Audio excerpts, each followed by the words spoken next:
conditioner in it. You know, like Marv off Home Alone? You know, This is frightening, mate.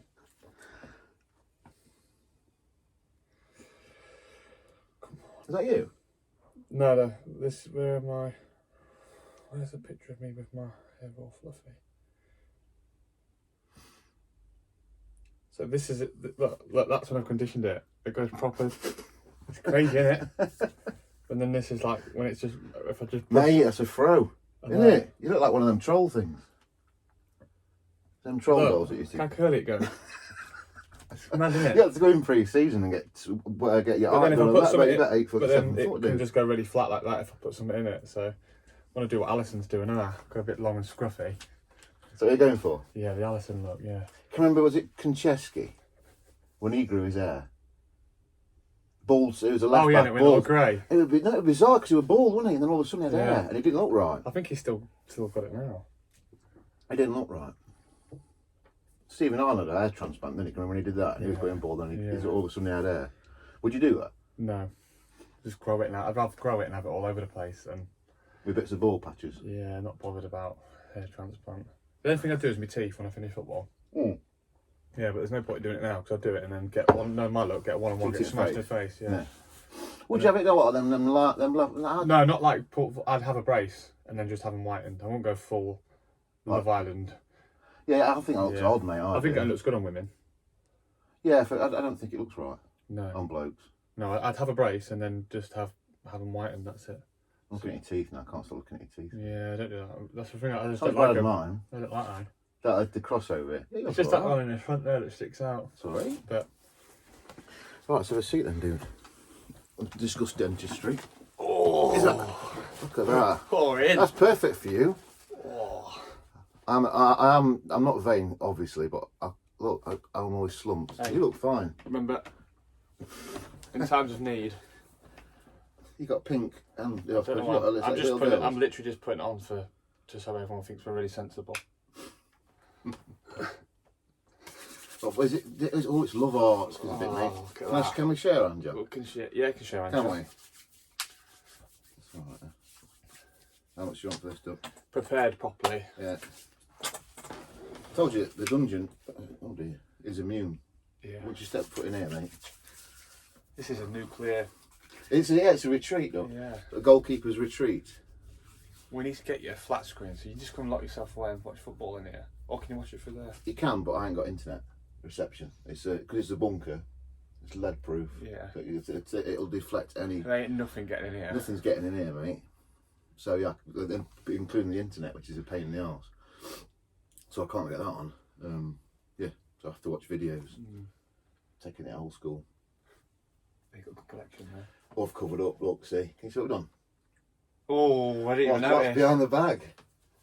I'm excited for it. Should you want to do that early doors? Whatever you want to do. Should we do it? We can do it. Have a chat. Whatever you want to do. Well, there's your questions.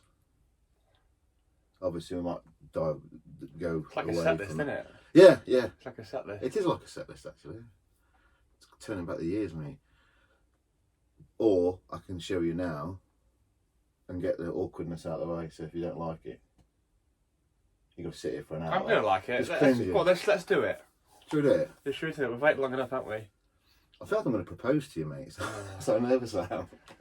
I'll say yes before you even get one name. Will you? Yeah. You're not that easy, are you, mate? Just for gloves, yeah? Yeah. Right.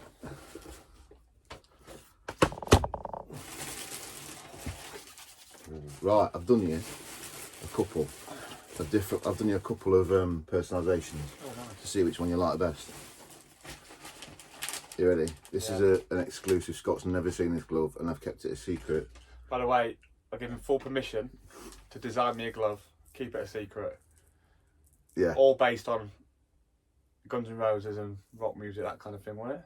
Yeah, it's. I mean, I really hope you like it. Of course, I'm gonna like it. It's white for a start, so I'm going to love it. Oh. There you go, boy. Oh, I mean. Here we go. What do you reckon? Yeah, lovely. Do you want me to explain what I've done for him? You've got a mixture of the old school stars. There's a different style of personalisation. And there's your nephew's one as well. Can't beat a white glove. Hey, Lee, you'll watch this at some point. Look, exclusive for your little man. Can't get these anywhere else. So you can send me some money up. If you're stuck in there, yeah, just post it through the door. Oh, right, that's the image, outline image of the front cover of Use Your Illusion. They're the colour of the album. Should we explain what we're gonna? We should explain the illusion. Yeah. Why we're calling it illusion. Yeah. So you can. That's why it's called the illusion. That's the. It's from. I was sending clues. It's a drawing. I can't remember his name now. He's a really famous artist, and Guns N' Roses used that image. So that's the outline of that image. These are all Scott's previous gloves that he's had with us. So he started off with that pattern, then stars, and that one. Two colours are Use Your Illusion colours, obviously. And I think that's about it, mate. So yeah, this glove, the illusion, is going to take us places. It is, mate, yeah. To the league, what? What are we going in? What are you going? Premier League? Oh, we're Champions League. Champions League. Same high. Same high. Back in the England squad. Yeah, these are lovely. Do you like also, them? can't beat a white glove, in my opinion. Yeah, that's fine, isn't it? It's a clear slate, isn't it? We weren't going to go crazy with the tattoo effect, obviously, because We'll do that one day. you're not impartial to a tattoo, are you, mate? Yeah, I've got a few. One or two. Oh, yeah, one or two. These are lovely. Well, mine makes up this shit like.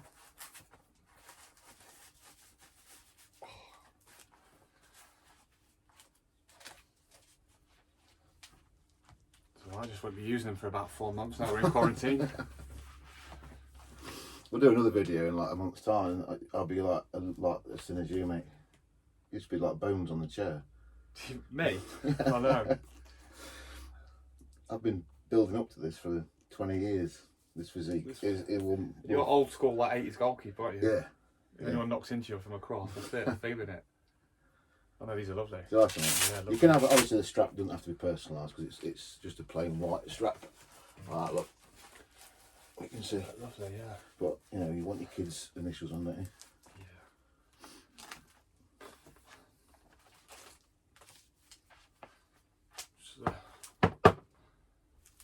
Check it out. What do we reckon? Happy days, mate. Lovely. Oh, they're so comfortable. Do you like it? So comfortable, yeah.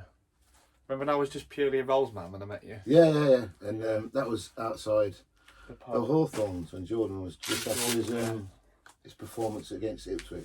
Yeah. And That now, was a great day, that was. and now I can't even put a Rolls on. Just doesn't feel. The go all the way in it, mate. Yeah. Just doesn't feel Well, you comfortable. Just grab me coffee. Yeah. Get me fix. Oh, yep. And you've got mine as well. Oh, I can reach they're it. lovely. Really nice, thank you. You happy, yeah? I've drank all mine. It's like little subtle colours, great, isn't it? That's what it is, mate. It's a little nod Yeah. without getting going too crazy. And then you've obviously got all your three previous gloves. I like that font as well. It's nice, and it's the same font as that one. Love it. You happy? Yeah, very.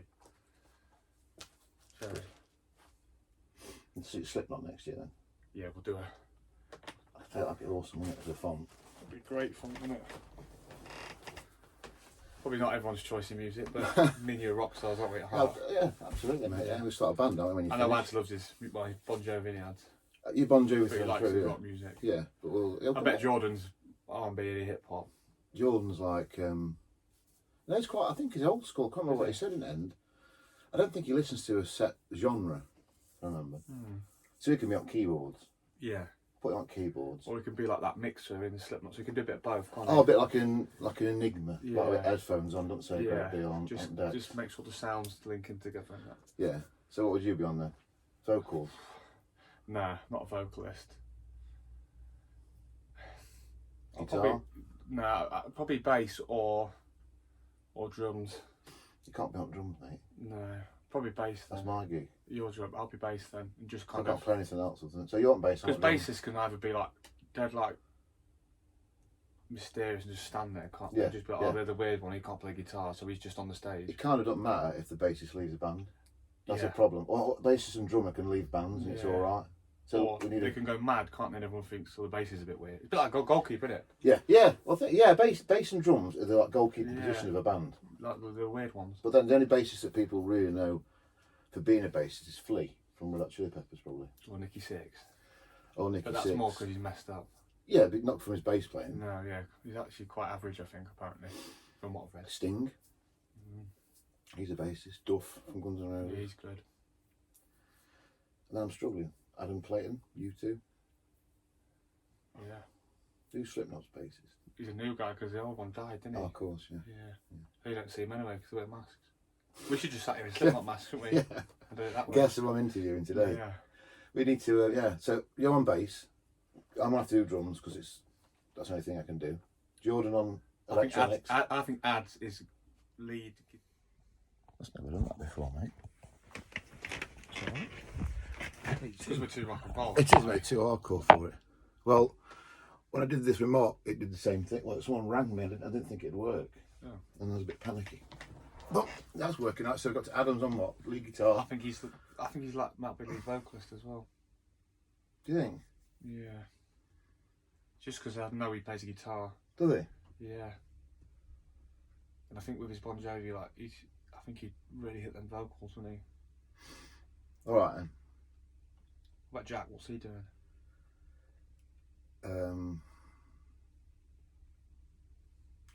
I reckon he could be a dark horse, you know, Jack. Do you reckon? Yeah. Bit of a nutcase. Do you reckon? I think we'd have to start another boy band with him. Yeah. Oh yeah. Do you know what I mean? Yeah.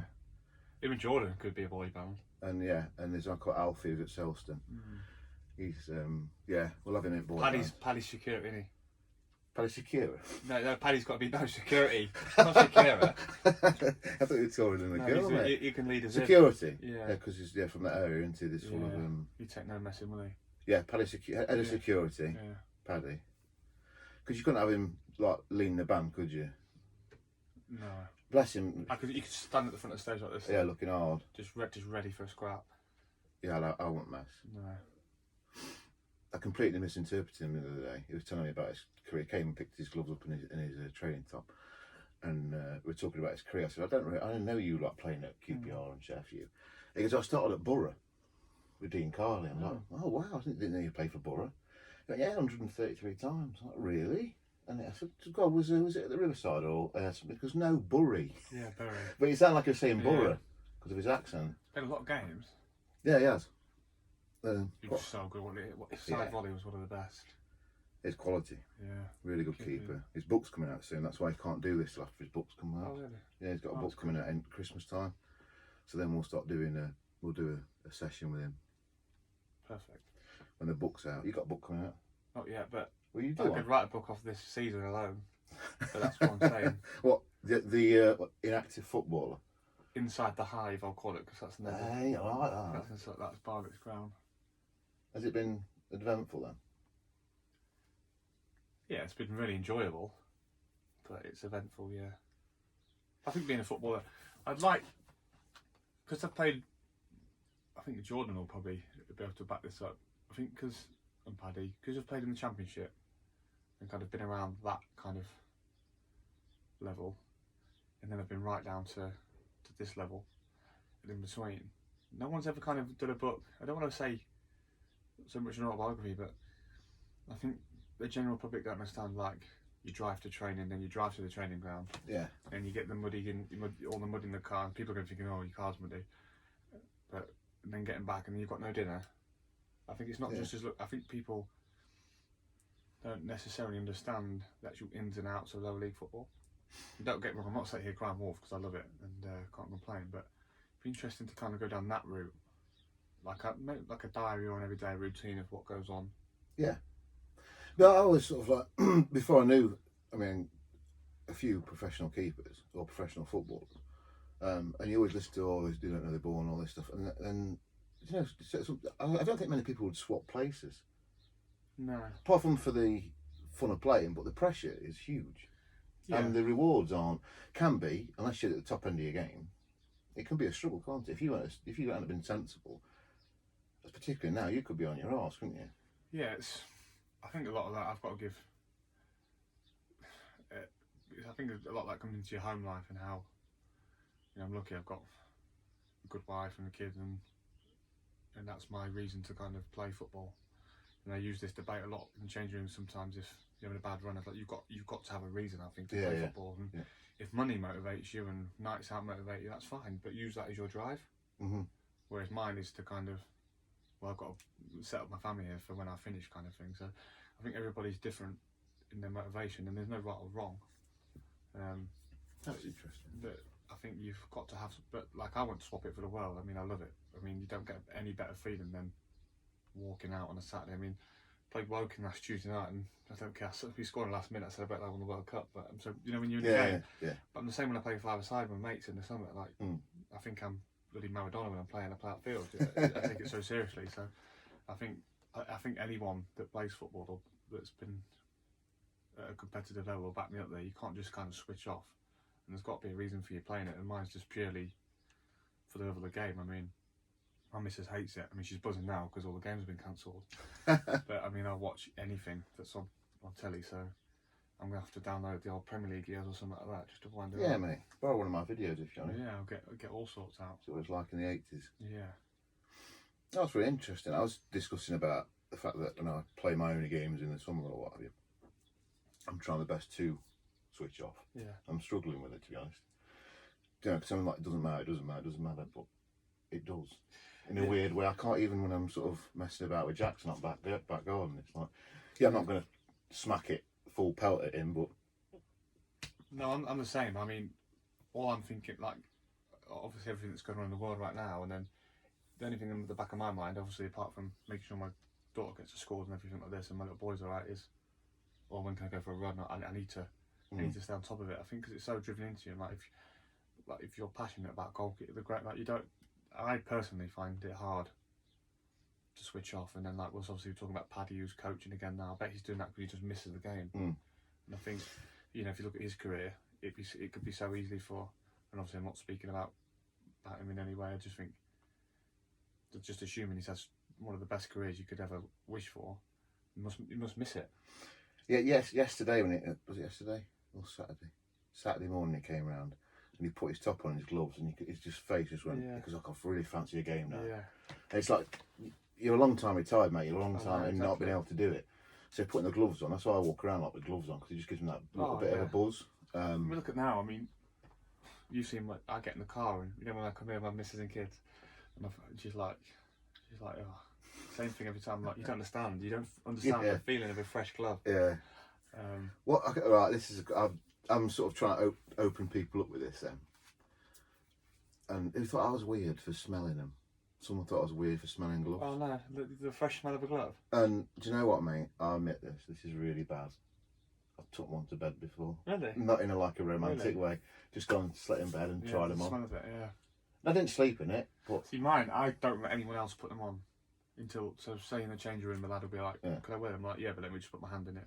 Really? And I don't know if that's it's not superstition. It's just kind of to lay down the mark that they're mine. Yeah. So alpha male thing. Yeah, I'm the goalkeeper, not you, kind of thing. And that's even with a little dude. Yeah. Just I put my Like so, but by the time they put them on, I would have put one anyway.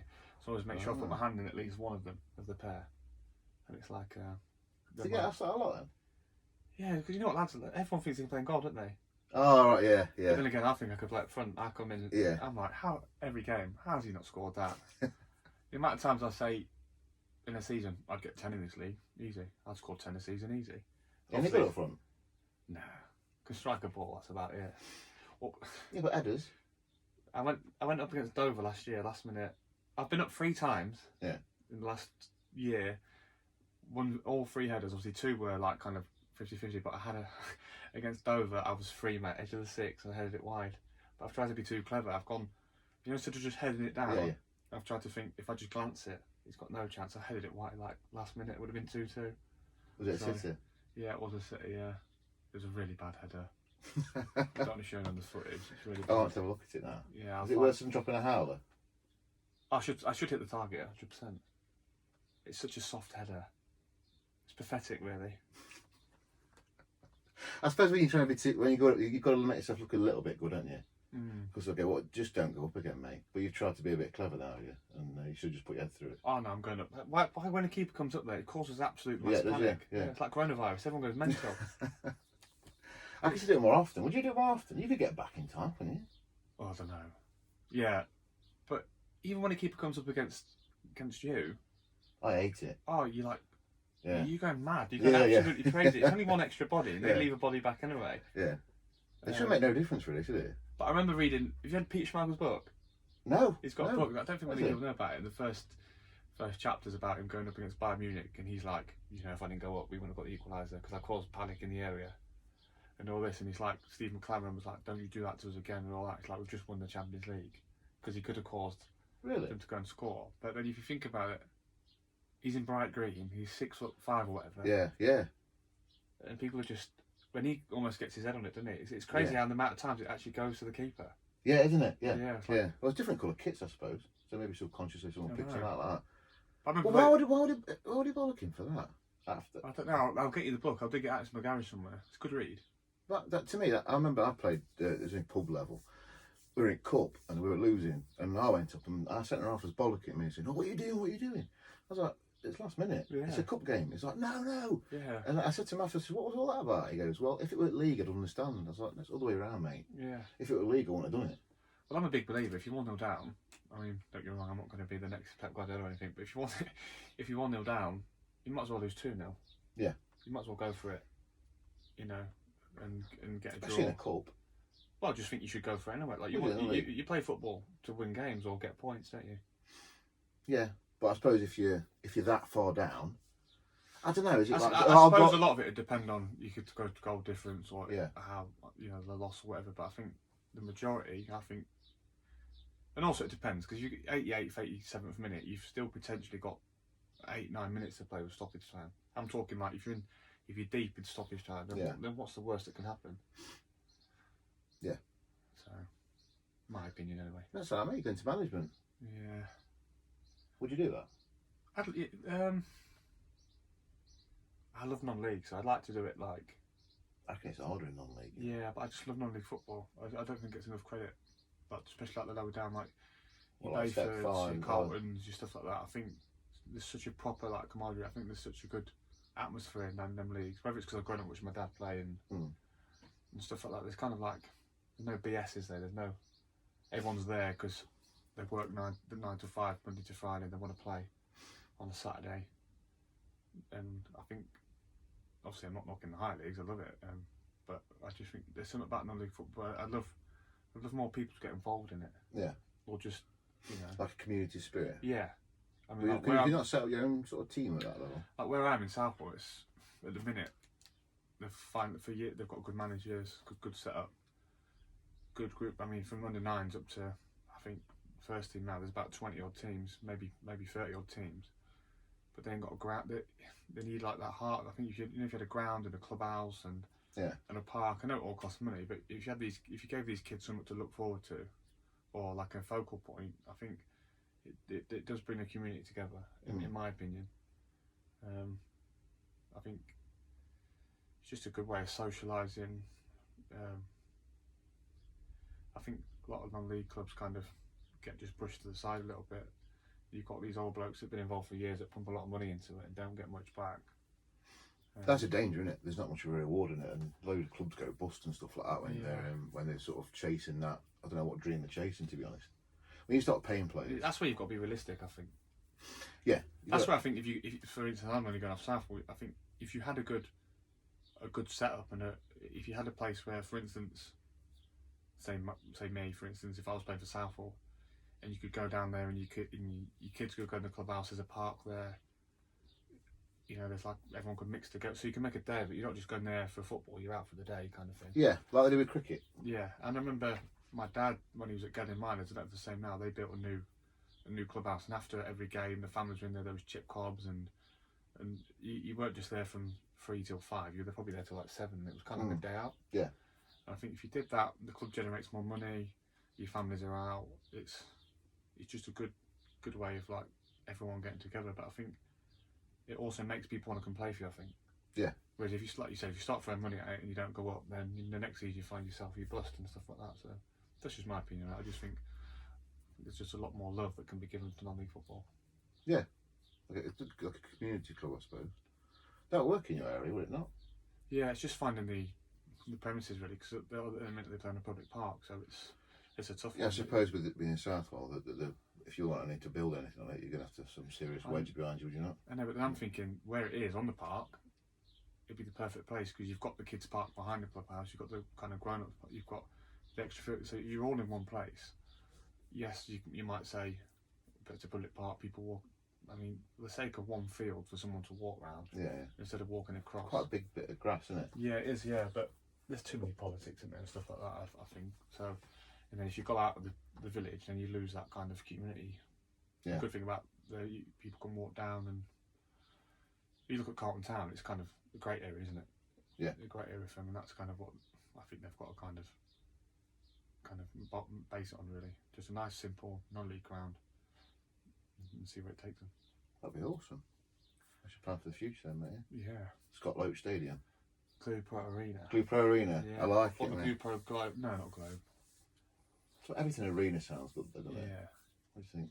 Can't call it a stadium if you've got one stand. You've got 3 I know, chairs we in can, it. we can call it. We can have a Glue Pro stand there, can't we? Yeah.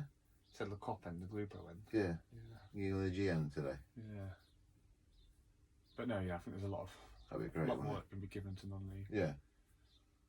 Especially when you look at all the money now in football, how it's not filtered down, or Some of it is there, to be fair, yeah, from the Premier League. Yeah. But yeah, as it's not enough. no, Not enough at all.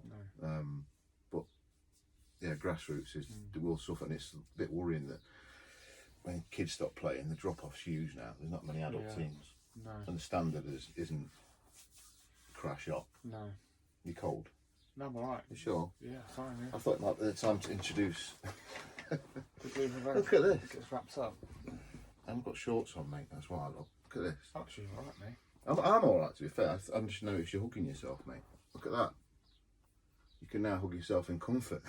Obviously, there's no holidays for 4 months now, but Yeah, look at that. you know, when Beautiful. the planes start opening again, all the airports, Yeah. get one of these on you. It's beautiful, isn't it? Yeah, Cup of tea, look, Horlicks, and I'm away. love it. I covered my legs up with that. Look at that, look, mate. Perfect. Nice, isn't it? Right, shall we get going, dude? Yeah. Right, okay. We've done how you doing. We've covered that way with a long. My messages keep flipping. I'm sorry. It's alright, no worries. Popular guy, mate. It's incredible, isn't it? Yeah. I can do. I'm not saying I'm popular. It's just people after me. Yeah. Yeah, 10-minute drive, and it's loads of messages. Quick question before we start though. Cool then. What phone you got? What phone? Let me try. I've tried this with Jordan and someone else. Android. A phone? Yeah. You're asking the wrong person. That's what. Yeah. It's just an iPhone. This is my. Yeah. Okay. Let me go. iPhone 7 smash screen. It's not smashed. What we got? Do you know? It's an iPhone. No, it's just an iPhone. Do you know what model it is? No. I'm so basic. I've told you this. And this is my theory. I'm not. No one's coming up with like a proper No, I'm not. having it large. That's why, like, if you saw my picture on Instagram, like, I got loads of credit for one yesterday, but my missus took it on hers, and she's a photographer. Just plugging it out there. Anyone needs a photographer. Yeah. And I take credit for them all, but I just rob them off there. Really? Yeah. That's all right, mate. Right. I was just intrigued because I've got. All this needs to do is have my Spotify playlist. I Right. can plug my headphones in. Yeah. And I'm away. Is that what you need it for? Yeah, not the Instagram posts or like, I go on Twitter, but that's just for the news. But I've realised the last few days everyone's a news reporter, aren't they? Yeah. And an expert. Yeah, Just get yourself a Glue Pro blanket, exactly. cup of Costa, And we're away. and we're away. Yeah, that's my first question. Yeah, I just because everyone I seem to see has got a knackered phone. Mine's alright for now. Yours is alright. But you probably jinxed me now. I'm probably gonna. I'm sure you've had a cracked phone before, mate. Yeah, I have. Yeah. Yeah, haven't you? Yeah. What did you do with that? Did you throw it away? Or did you replace the screen? I think we took the screen. I don't know if we took the screen cover off. I've got a feeling, and I'm going to grass you up here, Annie. I think my missus took the screen cover off because she didn't like it or it was peeling off, and then literally the day she did it, I dropped it. So it's my fault. But you're blaming your wife. Yeah, we'll have to, don't I? Yeah. You've got to blame her for suppose something. so. Yeah. She looks after me everywhere else, so I've got Does to blame she? her for something. Yeah. Yeah. She's a nice lady. Yeah. She's good as gold, aren't you? Do you watch Alan Partridge? Yeah. You do. It's one of my favourites. She hates it. Does she? Yeah. Is it? I was thinking Oh, that would be sound. This might sound a bit wrong, but I'm going to ask anyway because hopefully you can forgive me. Where's she from? she's from, well, this is the thing, she was born like in Macclesfield. Right.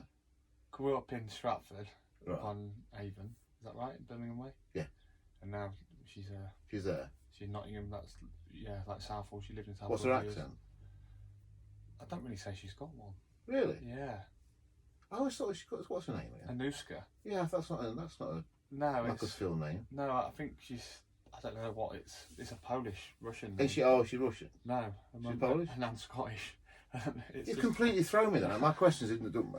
Seriously, Yeah. I thought she was from like somewhere else. That's why I was a bit tempted. No, she's not. She's not. No, I mean it's a great name though. It is a great I name. love like because everyone calls her Annie in the family. Right. But if I'm talking to people about it, I say Anuska. Her nickname's actually Innie, because I think someone at school did pronounce the name properly. Instead of Annie, said I Innie. never heard her speak, mate. And then it just stuck. So she's known by Innie by her friends, Annie by her family, and then she gets called Anuska every now and again. So mysterious. That is, isn't it? I like Yeah. that. That's blown my Alan Partridge thing out of the Maybe water, mate. identities. I'll let you know what that was in a bit. Alright. Wow. Mm. There you go. So. Right, okay, mate. So yeah. Phone, your wife's origins. Yeah. What else can we go on? Right, okay, where did you start playing? What position did you start playing and for whom? What, we're going right back? Yeah, way back. Not from professional, from the first time you I entered was the earth. centre forward when I was about. My earliest memory playing football was about 5, but long story short, we lived in an area where we owned a lot of land because my dad looked after this old site. So I remember what was a 5-a-side goal home once, and we used to have, not kidding you, 10, 15 kids. I wish I could find the home videos, 10, 15 kids around every night playing football. Because basically we had these old 2 grass tennis courts that we turned into a football pitch on this old school site. It was like an old, Wow. and we had like older lads, so I was always mixing it with older lads. So I was like playing outfield, and then I went on trial at Ipswich, you know, when they used to be School of Excellence before academies. Yeah. And I was outfield, and then the keeper got injured, and I went in goal, and oh my god, you know one of them days where you dive the wrong way, it hits your toe or Yeah. hits your face. Like I saved everything, and the scout went, he's a goalie. So I've literally been from an 8-year-old keeper, and obviously been an avid Man United fan. Like the big guy up there, Schmeichel, he's I couldn't really learn off. I didn't say learned off him, but grew up watching him, and I think at the time, him and like Oliver Kahn, because Bayern Munich and United were kind of neck to neck, weren't they? So they were the 2 I kind of grew up watching. They were very similar in the style, weren't they? The aggressive style. It'd be interesting to see them now, because they were great, don't get me wrong, and the best I've seen, obviously, because he had everything, like the personality, didn't he, everything, but the game's so different now. Whereas you look at Alisson now, he makes it look so easy. He kind of reminds me of David Seaman a bit, but obviously a bit more modern, because David Seaman was no frills, was he? He was just like, everything looked easy.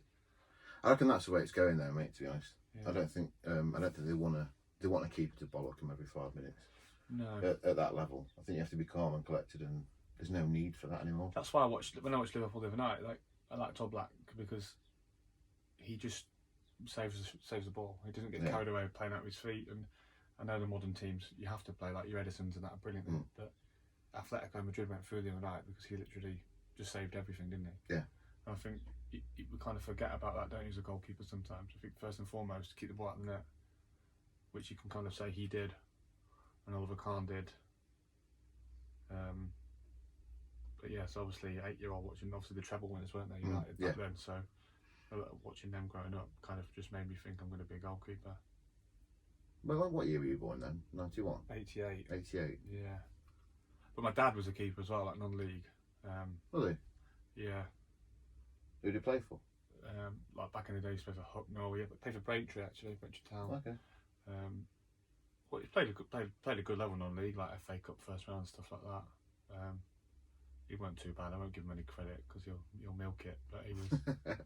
Did he give you any grief? Did he do no, that? to be fair to him, I've got to say, I wouldn't say he pushed me hard as a kid, but he gave me the option. It was like, if we're going to football, we're going, and you give it your all. If not, that's fine. Like there was no like, you couldn't just go half-hearted. Or, I mean, I remember he used to be the start manager of the Minster school, so after school sometimes he'd take me out on the rugby field, and oh my god, we'd train hard, like. I mean, he'd pelt balls at me because his big thing was, and it's a fair logic of like, if you can save the ball from me from 6 yards, then no one's going to hit it as hard as me Yeah. 13-year-old. And I mean, and to be fair to him, he worked hard. He was never pushy though. He always gave me the option. So I probably shouldn't say this. If I had days off school, he'd be like, "Well, we're going out training for an hour, or go for a run." When it got towards like the scholarship stage, because it was like, you got to do one or the other. Do you know what I mean? Yeah. So he was great. A big influence. Great. He's never once sat me down and been like, "Oh, you should do this. You should do this." He always lets me ask. I always ask him his thoughts, and he's always honest. And I think that helps sometimes. I think sometimes it's really annoying because you're like, oh, but then actually it's always good to get someone's honest point of view, because you don't want to be told you've played well every game, do you? No. Or Do you know what, mate? That sounds perfect. yeah. Everyone's different, aren't they? Yeah. Everyone needs different sort of. Some people need to kick up the arse. But if I were ever in your position like that, that's exactly what I'd want. Yeah. So because it's like your choice then. Yeah, like You're not resenting doing it. You're doing it because you want to do like it. with my little boy, I'm not going to force him to play football because I play football. Yeah. My little boy loves gymnastics, so Yeah. if he wants to go gymnastics, I'll take him gymnastics. Or if Alma wants to go swimming, I just think, and my dad kind of laid that. He was like, "Fine, we'll train, or I'll take you to Lincoln, but if you're not going to do it, then let's not waste anyone's time." Yeah, exactly. Yeah. So And that's it did come across a bit harsh and a bit blunt, but when you look back, you see his. No, it's better than taking you and making you go. Yeah, so like it was always the same when he Or trained. not being bothered and saying, "Oh, don't worry about that." Yeah, he was just kind of like, he was one of them. He was never one of them parents that. And don't get me wrong, kids should go to school, but I think when it got nearer my scholarship decision, and I'd go in training some days and stuff like that with Lincoln, and he was always the same. Right, if you're not doing this, you're doing this, and he was straight to the point, and it did come across strict, but he was never pushy, if that makes sense. Yeah. So. That sounds really good, that, mate, to be fair. Yeah. So it's just good balance between, like, yeah, you made a commitment, so you're going to do it. Yeah. Other than saying, "Oh, you're going to do it no matter what." No, I use that now with the lads at football. Like, if you get there, I think from the hours you're in, everything that's available to you, gyms, and just for whatever you're in, 5 hours a day, just give it your all. Yeah. If you want to do whatever, if you want to go and play Call of Duty or go out after football, as long as whatever prepares you best for football, because everybody's different, you do that. But when you're there, no messing around. Come on, we're all here to. It's a job, isn't it? At the end of the day, and we're all pushing for the same thing. That's just how I look at it. Everybody's different. Yeah, exactly. Yeah, no, I would. I'd agree with you. And especially what you're saying about your dad. That seems more than fair. Yeah, I just think it's just good to have, because I think it just keeps you grounded a little bit, especially when you're younger. I mean, now it's a bit different because he won't really say as much because he knows obviously the level I've played at and stuff like that. But I know if I spoke to him about it, he'd just be brutally honest. So, which is good, which is what you want, and I think that's how it should be, because life's not allowed to swear, man, no BS. So you can a little bit. Yeah. I've accidentally let one slip, and another one that I put out on YouTube. So that's alright. We'll keep it PG. Yeah. Okay. That's fine enough. Yeah. I've always said bollocks. Yeah. Is that all that PG? But yeah, so that was my reason to play in goal. Cool. I got told I'm a goalie, so went in goal and that was it. Cool, First in goal from there. I think we've already covered your idol, haven't we? Yeah, Schmeichel, yeah. But then as I've grown up, it's been a bit different, because it was a weird one, because I was a kid at Ipswich. You remember Richard Wright? He was the next best thing. Yeah. It's a huge thing about him, wasn't they? And we got to train. So Ipswich training ground, basically, they have this old bowling green, which they made the goalkeeper's area. And I mean, it's amazing.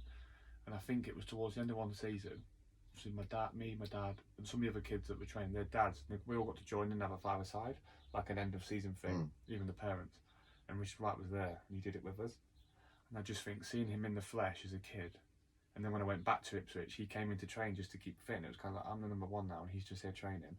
And it was like bizarre, but I think you just see people as a kid, don't you? And it's the same as when I went to Watford with Ben Foster. So seeing Ben Foster and Richard Wright, you're like, well, that's where I want to be, kind of thing. And people might be thinking, there's all these keepers on the planet.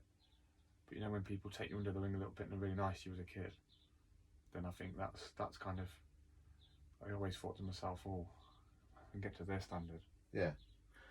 But Richard Wright did he release a book, or did I dream that? That's not sure. Don't think so. No, I think of Richard Lee, aren't I? Yeah, but Richard Wright in training, I mean, and everyone, you have this thing, don't you, about training goalkeepers and match goalkeepers, and in training he's one of the best I've seen. Like, just yeah, just so. So is Richard Lee, actually, really good trainer, very good trainer. So yeah, it's a random one, but he was from a kid. I remember playing against him, and I got his shirt when he went back to Ipswich. Actually, and I was at Watford. And I was like, and I've got Neuer's shirt. I think it's Neuer, but I've treated Richard Wright just as just because of memories. I think you don't forget them. Yeah. I suppose people will look at, especially sort of people, I don't know, their teens or lower, they say Neuer, they go mental over Neuer, and then you say Richard Wright, they probably go, who's he? Wouldn't they? And why would they know him? Because he didn't live up to his promise, did he? Because it was a huge deal when he went to Arsenal.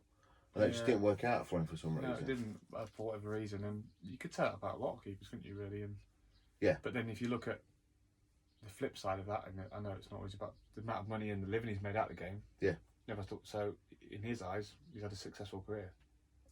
I think a lot of people would swap his career, wouldn't they? Do you know what I mean? For their own, definitely. But then I think if you go back to the idol thing, I think as you're growing up and you're learning your style, I think like now you don't. Even now, I'll still watch on YouTube and watch goalkeepers. Yeah. Because, like you talk about Alisson, you think, why does he make it look so easy? What does he do? Or Rob Black, he just concentrates on his job. Or like you said, your Neuer, he's probably got, there's definitely the sound, no technique to him. But he's a brick wall, isn't he? He keeps the ball out. So it's, I think as a goalkeeper, you never actually stop learning.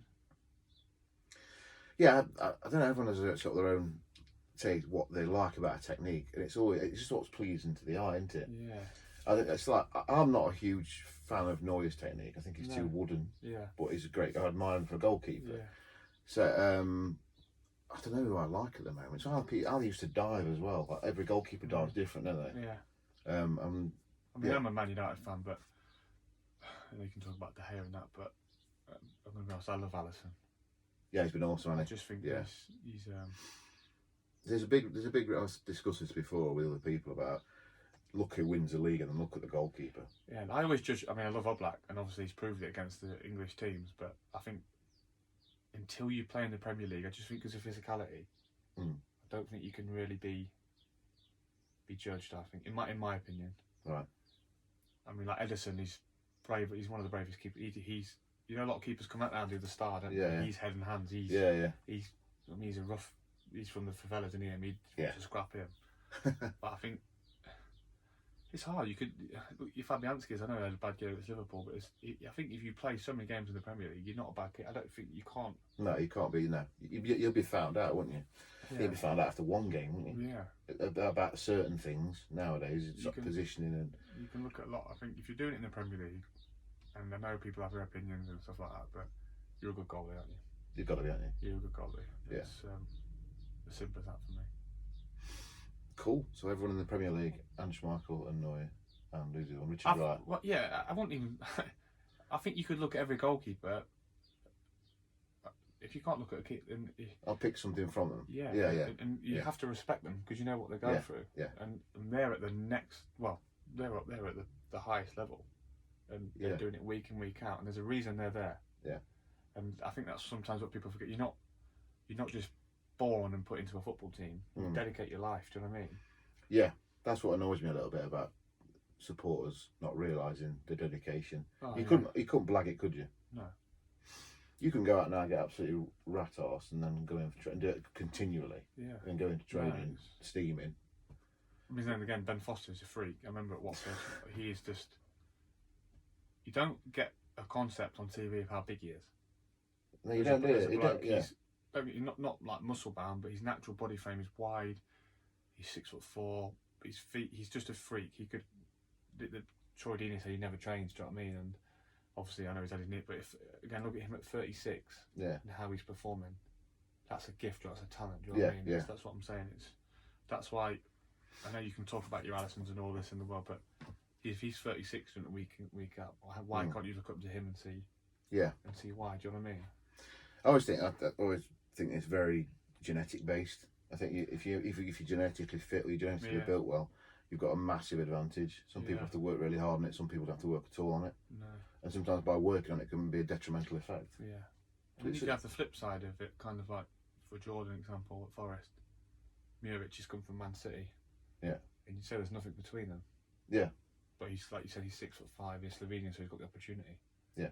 So there's a fine balance, I think, of like elite and then, I wouldn't say luck, right place, right time, maybe. Yeah, no, opportunity. Yeah. Opportunity. But opportunity means the fact that you've got to be prepared for that opportunity. Yeah. Haven't you? You can't just go in and say, "Oh, I fancy a game of football." Oh no, yeah, you've got to create your own luck when you get there. Yeah. But you sometimes do need that opportunity.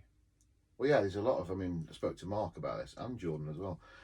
Their careers were like, well, Mark's career was a lot of luck. Yeah. Things happened, but he was in the right place at the right time. Jordan's start of his career was due to laziness from another player and a bit of bad luck and luck for him. Well, it's like mine when I went to Watford. I mean, Mark Poon was playing, who, by the way, we'll talk about him in a bit because he is the ultimate professional I've ever Really? known.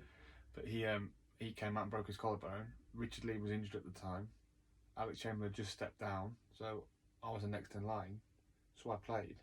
Okay. So yes, you've got to play well when you get in, but that's how you get that chance. And then when you talk about the England squads I was in, like, there were so many injuries that I was just kind of the next in line. So to be involved in that, Wow. so it's kind of like, So yours was injuries as well then?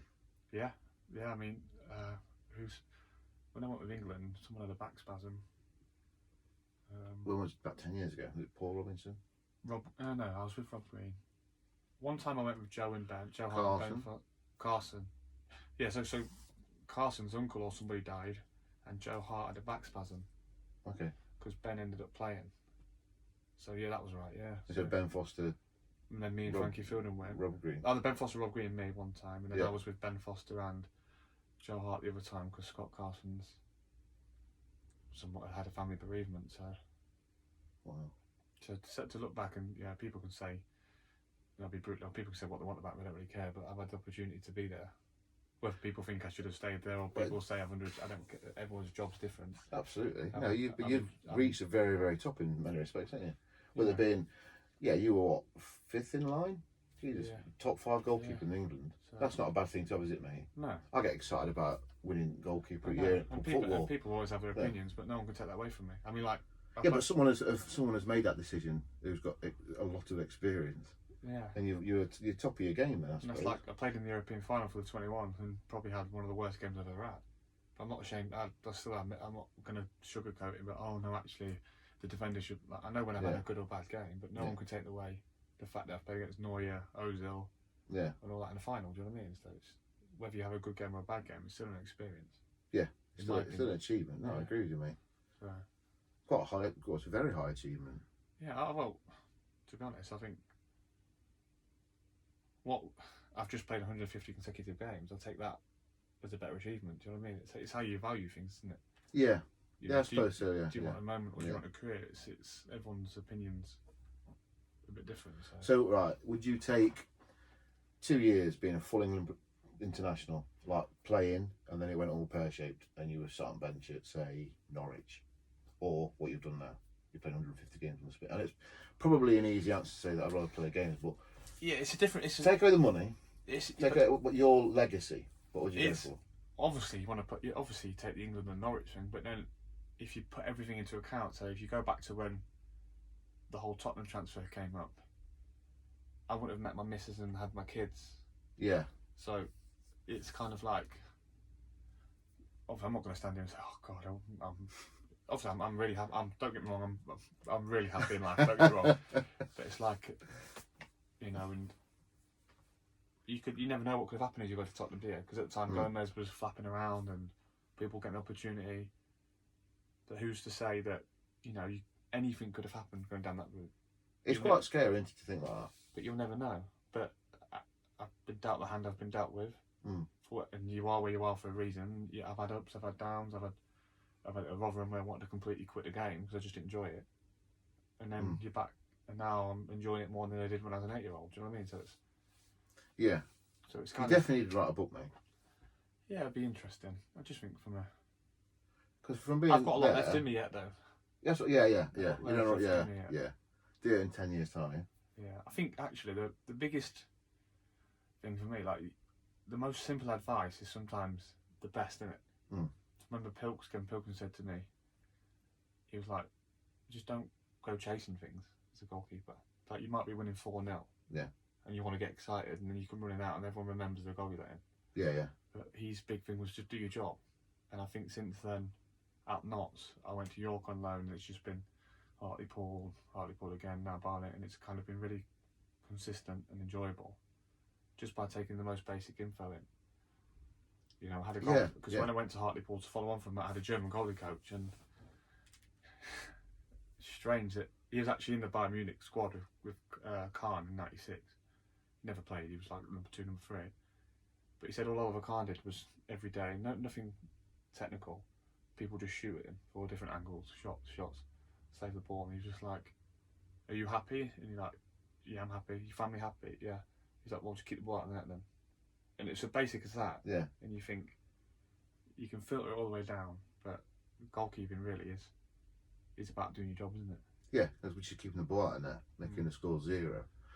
This is my sort of slight concern about how things are coached now, that everyone's coached the same way.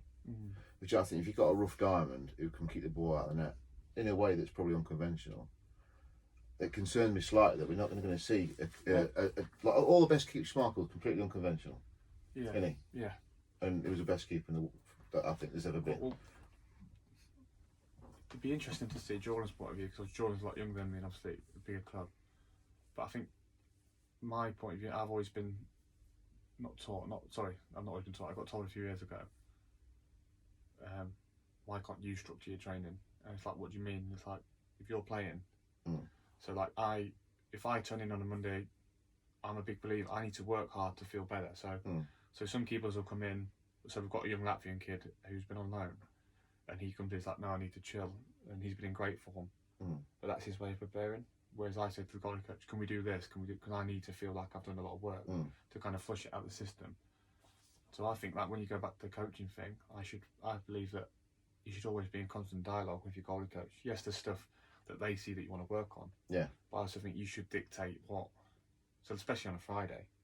Like I like to, or, you know, if you like to get a good feel of stuff, and obviously they look at clips of opposition and the stuff. I get the stuff you've got to work on. I totally get that.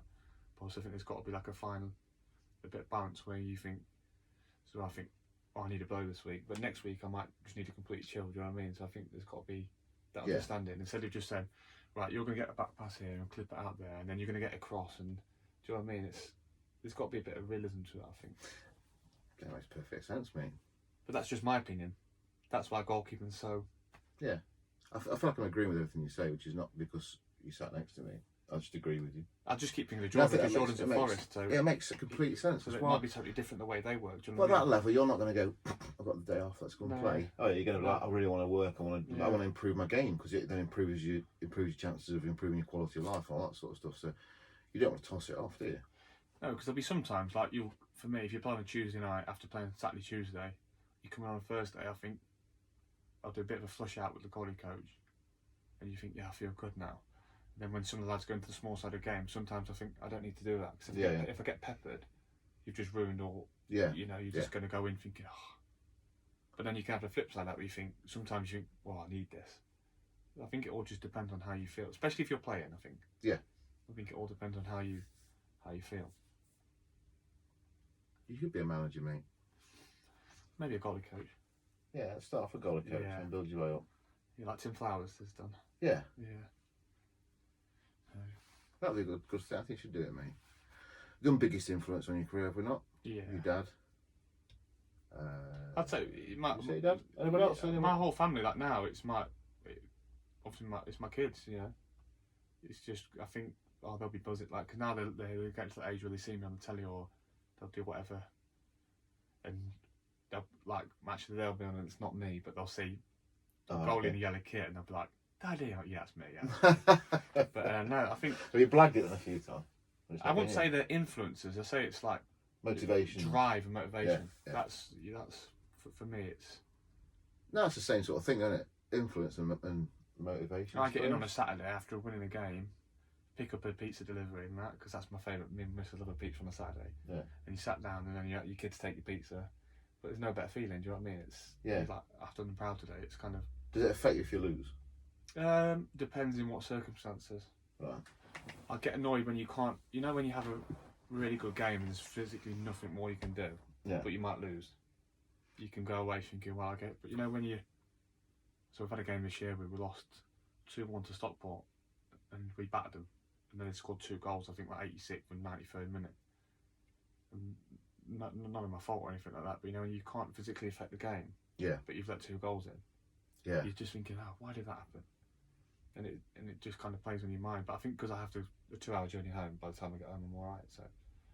Yeah, that does help, doesn't it? Yeah, I mean, as much as it's a bit of a pain in the backside when you go and training or driving there, sometimes the reflective thing in my line of work, I used to work in Burton, which was like an hour's drive, and I used to think people say you're mad driving that far, but no, it works, and it clears your head. Music, put a bit of music on, and then by the time you get home and the kids are in the window, like everyone's different, I think. So you can't ever say there's a right or wrong. So some people just think, oh well, I've lost, pretty right doing Monday. Some people dwell on it. So I think it all. It depends on the circumstance. If you lost it at playoff final, I think you'd be a little bit more down, wouldn't you? Yeah, like we played Hales Owen, didn't we, in the FA Trophy? I was wounded about it, you know. Yeah, because I was so gutted afterwards, but to my own downfall, the fact that I genuinely believed we were going to get into Wembley. Yeah, I was doing that as well, mate. Although I had a tattoo on. And you've just got to take it one game at a time. And so that was probably a let. Did you look past them as a team? I don't think we look past them because we do prepare right, and that's one thing we do. But I think we just thought the way the game was going, we just thought, yeah, we'll get a chance, and credit to them. I actually hope they go on and win it because they've beat 3 conference teams, you know. You know, it's just whenever, and you could look back and say, not so Harrogate going to be in the final. They're flying, so you could get all the way to the final. So you can't. And if you look at the position we're in now in the league, with the playoffs in sight, with 4 games in hand, it might have worked out for the better. So that's if the league finishes, isn't it? So. Let's hope so, mate. Yeah. Hey. So I've got 0 food in here, dude. So we're absolutely knackered. A pair of scissors.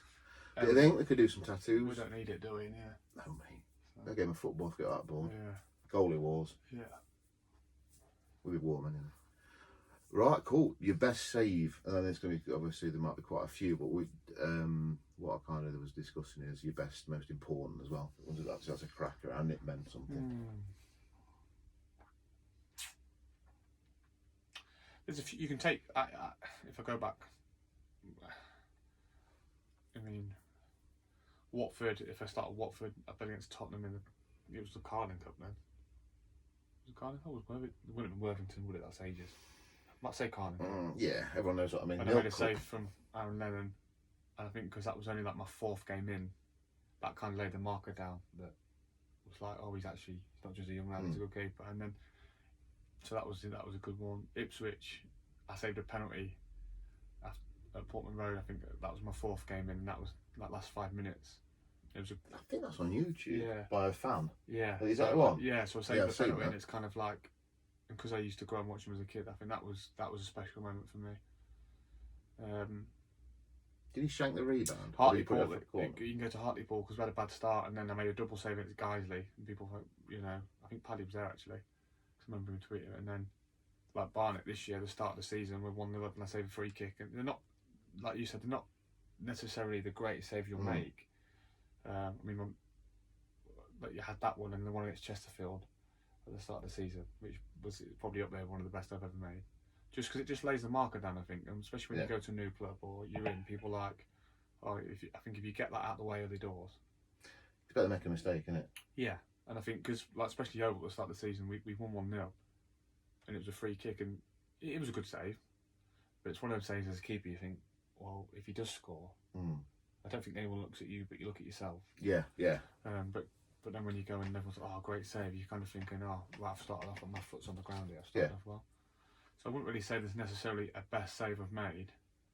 There's a few important ones, like I think, like I go back to the 21s when I said I didn't have a great final against Germany, but then obviously the next campaign we played Macedonia and Greece, and I got man of the match both games, and it was kind of like, it looked really good on me because it was like, oh, he's not bothered about that, he's parked that out of the way, and and again there weren't any saves that you'd say world class. I think because you just make a lot of them, kind of like Black the other night, you just do your job. People are like, oh, you're ineffective kind of thing. And I think for me that's the most important thing. Like you've got this little break now, haven't you? Yeah. With what's going on, I think the first couple of games back, if you can lay your marker down straight away, and kind of pick up from where you left off. I think that's important as a goalkeeper.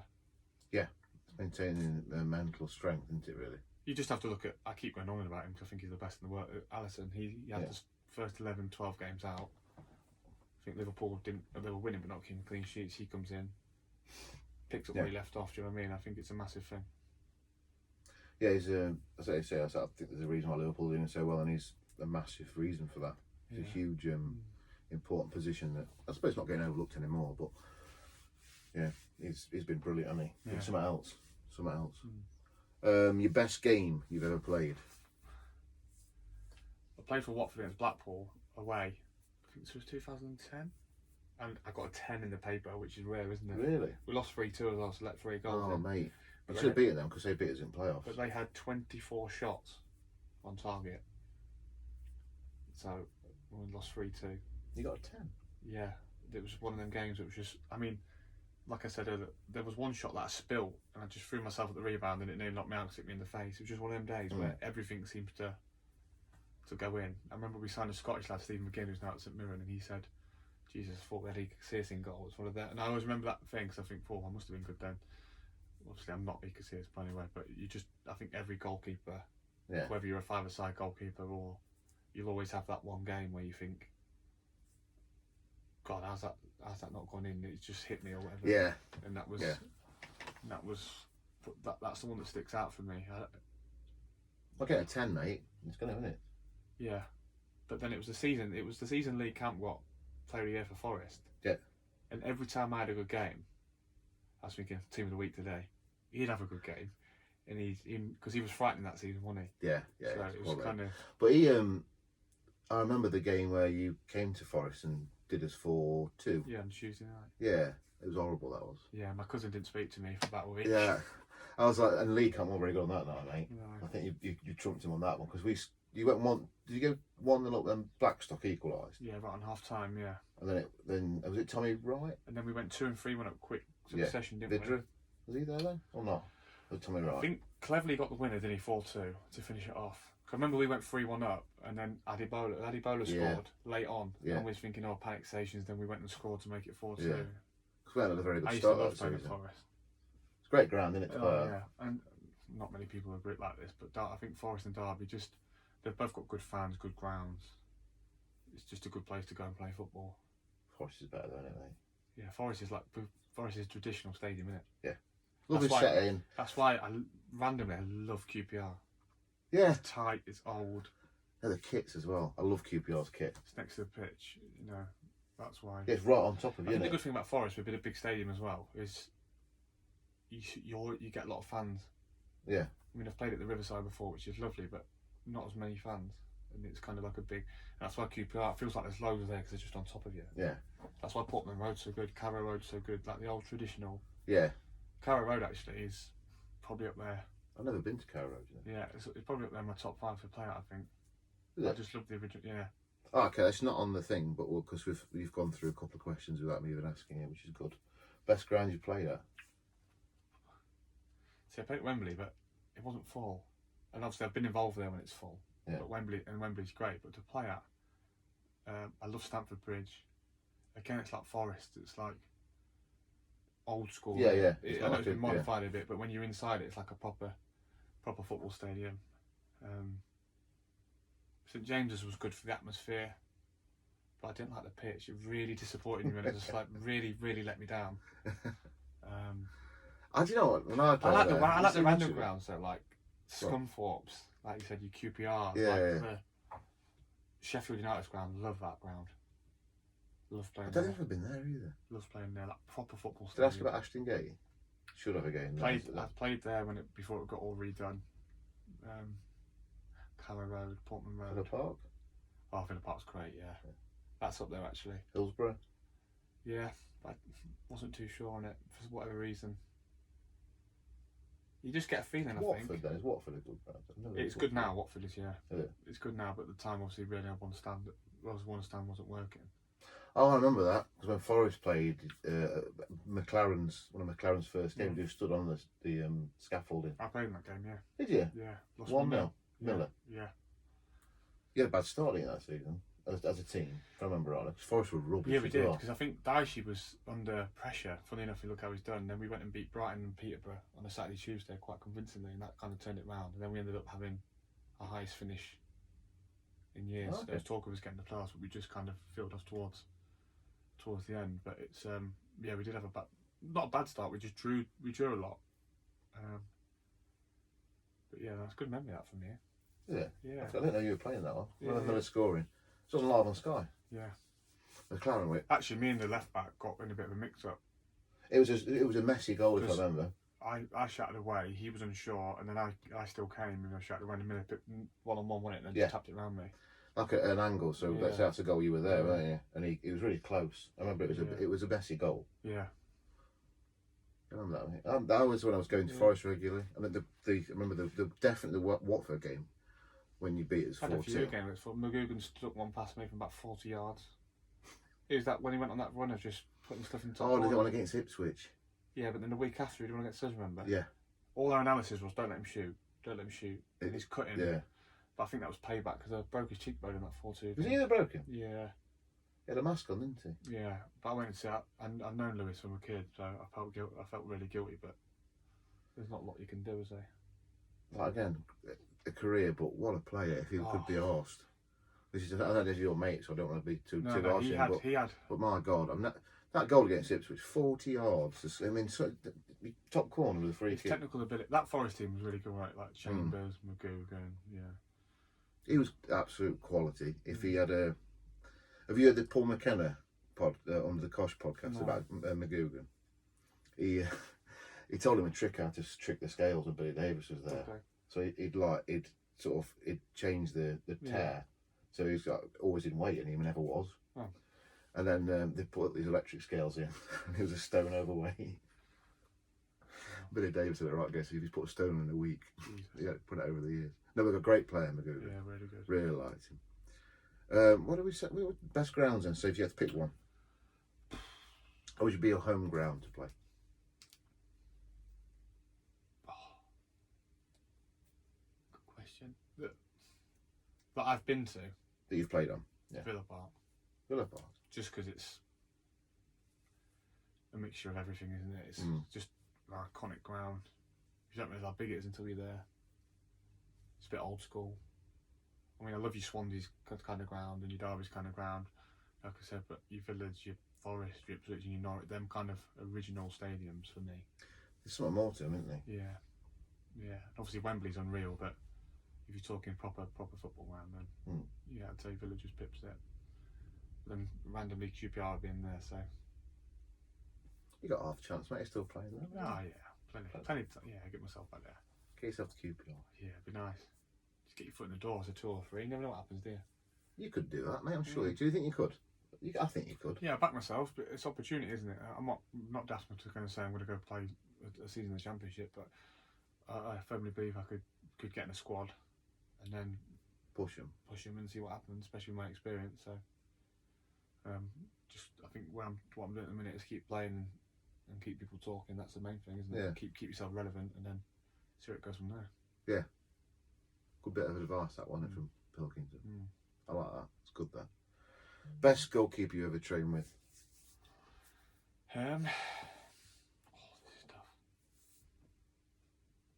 This is tough.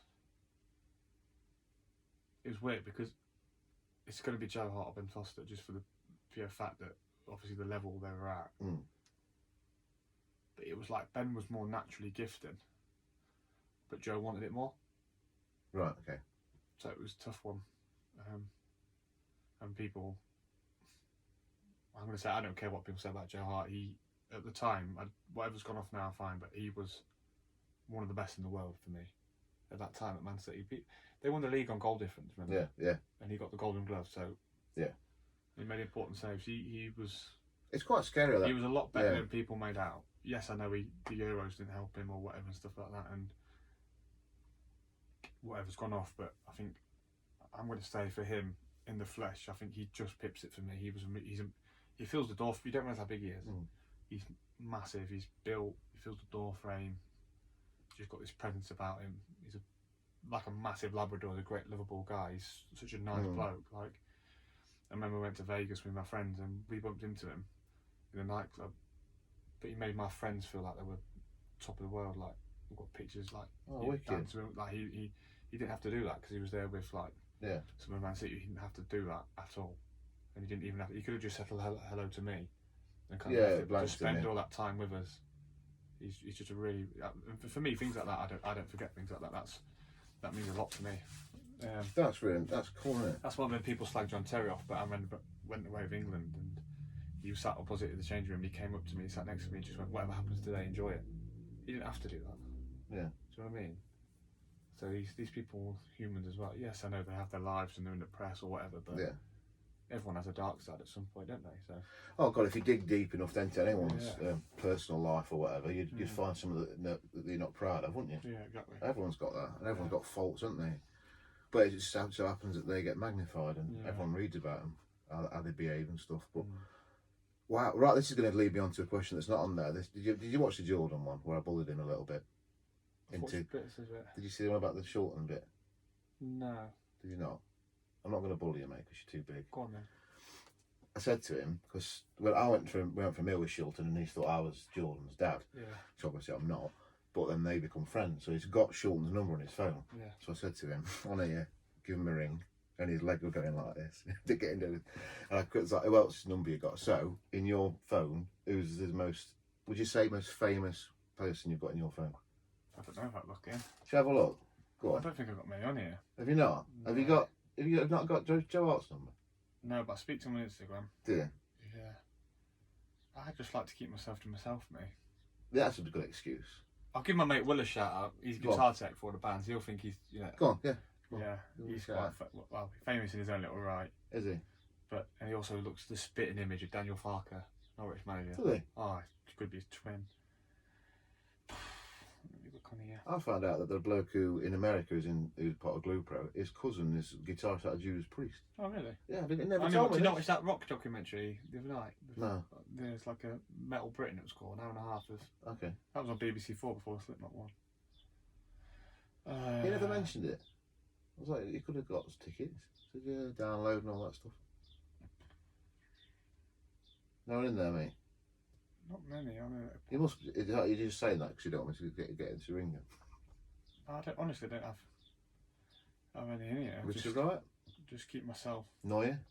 Yeah, not Neuer. I wonder if he gets my shirt out there when. Oh, well, I bet that shadow of And that. then when I play Boreham Wood, the big derby, I wonder if he gets mine out.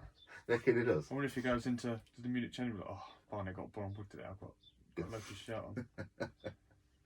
When he never does interviews, I ain't got. he always honestly, mentions like what's his favourite game. I got none. Yeah, No. I like people. I'm not. I like people. Just people who you're friends with. Yeah, I'm not that kind of.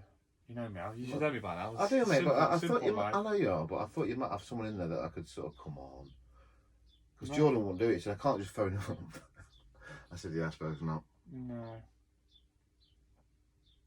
Nope. No one on there. Nothing. No. You say you've got an old phone that you don't know how to work it properly, and you've got no one phone. I'm just simple. You have to get someone famous on there. I know, yeah. Who can we get on there? Who can you harass? We'll find someone, won't we? You've met all these people, right? I've got Tyrone Mings. That's probably about. Is that centre half at Bournemouth? Yeah, at Villa. Like he came Villa, to my of course wedding he and was. that. Did he? Yeah. Good guy. Yeah. So. Well, that's worth a shout, surely. He plays for England. Yeah, but you can't. He'd not be upset if he. I very much doubt he's going to watch this. he might do. You reckon? You're going to say you forgot about me. Tyrone Mings is quite a big deal. He's not a goalkeeper. Yeah, but I don't see him like that, do you? Because he was just like Ipswich, and that's yeah. But and he's not a goalkeeper, so it don't really count. Yeah, I used to have loads back in the day when you when you had like BBM Messenger. Yeah. Obviously, when I went away the Euros, I had all sorts. Obviously, using that 21's team because you're all in the same thing, but just kind of grow out of that kind of thing. Yeah. Yeah. So. You got that. Mate. I do, mate. Yeah. All white glove. Yeah. Simple, just simple but effective. I like it, mate. Yeah. I can't help say that. I wish I had someone on there that we could have phoned that. Well, we'll get someone there. Joe Hart. We'll get someone. She'll get. Could you get Joe Hart for next time? Yeah. Because he's been brought up in every single one of these. Joe Hart. I've got Because he's a good guy, mate. That's Yeah. why. Let me see him. Because I put him on. I said, Steve says he's doing his City and Guilds behind in the garage. I've kidnapped him because I've not heard of him for a while. But you forget how good he is. How good he was, I suppose. I've had message dialogue with him fairly recently. So that's wonderful. That's on. Oh, go on. That's on Instagram. Will he be there? He might be there now. Give him You'll a be shout. training him, won't you? No, go on. No, I don't want to do it. Oh, I'm going to do a Jordan. No, legs not going yet though, mate. I'm not. Oh. What's he got to do better than this to get on? It'd be awesome. You're not going to do it, are you? No. I'm disappointed, Scott. I can find someone who I think can get Paddy drunk. Get him on there. All sorts of money in. And then I'll get them all ringing up. Right, you've avoided that one, mate. Well done. Am I on a toilet break? No, wait yourself now. I know. Of course you are, mate. Yeah. Won't be a minute. I'm going to go through your phone and phone you. Oh. I reckon end of April through till end of May they'll finish it. Oh, that's terrible, isn't it? There's The only camera angles. some teams only got 7 games left, haven't they? We've got 11. So. Yeah, you're going to be a very busy man, aren't you? Yeah, a little bit there, don't I? What are you going to do? You're going to change the gloves towards the end. You're going to stay with it once from this I'll see it season. through, you know. Oh yeah. Yeah. I think that'd be only wise, wouldn't it, mate? And then kind of plug these for next season. Yeah. Adam's getting his gloves soon for next season. He's going to wear it. Oh, I've best not What's say he gone anything. for this time? I'll show you in a bit, mate. These are good then, white and gold. Do you like them? They've sold really well, mate, to be fair to him. Been a really good lad for it. Done really well. Did you see the American military ones we've done? No. I've not got them yet, but he's got them in America. I'll show you. Can't even go out to Nashville, can I? Like, Mate. oh, nice. That on the back. Nice. Can't even go and train with Nashville, can I? Because I can't fly out there. No, but I'm gonna. When did you finish? Yeah, you started already, Yeah. haven't you? In August. I'm gonna go in August. Well, we never know, do we, the season? Depends when we're going to be Let off us know now. if you want to go, because I'm gonna go in August to Nashville. Yeah, the quality. I know the manager, don't I? Yeah, of course you do, don't you? Who is it? Gary Smith. He took me to Watford. Oh, okay. Got my first manager It's there. cold now, isn't it, mate? Oh, look at the air. Look at that. Oh, Look at that Scott wig. Loach cutting. It looks so bizarre on you, mate. Getting longer though. So what's your aim? Afro. Oh no, I can have it all sorts, you see. Because it's so thick, I can Mm. brush it up like Jimmy Neutron and have a big like. I've got a Marv off Home Alone. Yeah. Look at that. But Is that bedhead, isn't it, as well, that, mate? yeah, if I just have it flat, but neither sides are growing, and I just don't know. I just never had it long. Midlife crisis. Could be, mate. Yeah, we'll see. I ain't got the option anymore. No, So do what you like while you've got it, mate. Mind you, is your dad bald or not? no. My brother is though. Is he? Yeah, I don't know why. Not right in the head though, is he? Army man. Oh, right, yeah. I suppose. That gives it away a bit, doesn't it, if you're going army. Yeah. Where are we at on here then? Where are we at? Getting warm, mate. I'm under a little blanket, look. Okay, best keep you ever trained with. I don't think you answered that, did you? No, you did. It's Oh. that, yeah, I'm going to go. Yeah. It's hard to pick. I'm going to him and Ben. But then Okay. I would like to add a point that when I trained with Kuszak, Thomas Kuszak, Yeah. so he came in from Man United, and technically, in goalkeeper training, they're like, you're thinking he's at Man United, like, Yeah. bad. Small set of games, you could not score. Really? It was just like, just keep the ball out. All that kind of like handball style they have. in Yeah, England. yeah. Yeah, so that was interesting to see as well. Okay. So, just thought I'd add that one in there. That's all right, mate. Bit of a different perspective, isn't it? Yeah, yeah. You So- just, if you get, as you say, you get good trainers and good people who can train really well, Yeah. and people who play, and you think, wow, a lot better. Right, you've answered this one, mate, but we'll go for it, because when I ask this question, 9 times out of 10 people go, who? Southall or Schmeichel? Schmeichel, I don't know too much about Neville Southall, which is Yeah, I don't quite. know, that's another one that said that. I Um, thought everyone knew who Neville Southall But was. what I've never heard any negativity about him. People, because people still have their opinions on Schmeichel, like he made mistakes, he was this, he was that. But I've never heard a bad word about Southall. But I don't know too much about him. Okay. Pickford or Pope? A bit more current. Here's my dilemma. I'm not. When Pickford plays for England, he's done nothing wrong. Yeah. So But then if you're going down that route, Gareth Southgate got rid of Joe Hart. I know Joe Hart did the thing at Iceland, but then the following year he played all the group games, didn't he? More or less. Yeah. And then I heard the Brazil manager say Alisson was number one before Edison started playing. And Alisson's always been great for Brazil, so I understand that logic. So on that front, I kind of think, well, until Pickford really messes up for England, it's his spot. He always actually does pretty well for England. Yeah. Okay. I understand that too. As a Premier League keeper, though, obviously I think he's just going through a bad time. He's another one that's maybe trying too hard. Is it because he's English that it's? I mean, yeah. Nick Pope makes a lot of things look so easy. Yeah. It's nice to watch, but then, nice story as well about him to really came out of. Then you've got to look at Henderson. Yeah. And I don't want to throw him into the deep end, but he's having a great season. Well, United are sniffing around, aren't they? Because I think it's time for De Gea to start again. If I'm honest. I think Pope deserves. I'd like to see Pope in a competitive game for England, where it means something like not against your Bulgarians or. I mean, this nation. I mean, no one knows what's going to happen in the Euros, do they? So, I mean, the next kind of if the Euros were to go ahead, obviously Pickford for me has got to be the number one at this moment in time. But I think the Nations League, I'd like him just to say, you know what, I'm leaving you at home, and give. And I think that's been our problem in recent years. I mean, Joe Hart played every single game, didn't he? Yeah. I think. Yeah. Whereas you look to Haya, Kepa, they changed. Do you know what I mean? And I get. Is it a position that you can do that? I mean, I don't know if I agree. I think for certain opposition you can in international football. What, in knockout football? No, I think when you get to the tournament, you've got. I think, but say if England are in a group with France, Germany, San Marino. Yeah. I think you can alternate it then, or Pickford can play the group games and then play someone else in the friendlies. Do you know what I mean? Give them that international experience. But would you, if you're an international manager, would you take a penalty saving specialist to a tournament?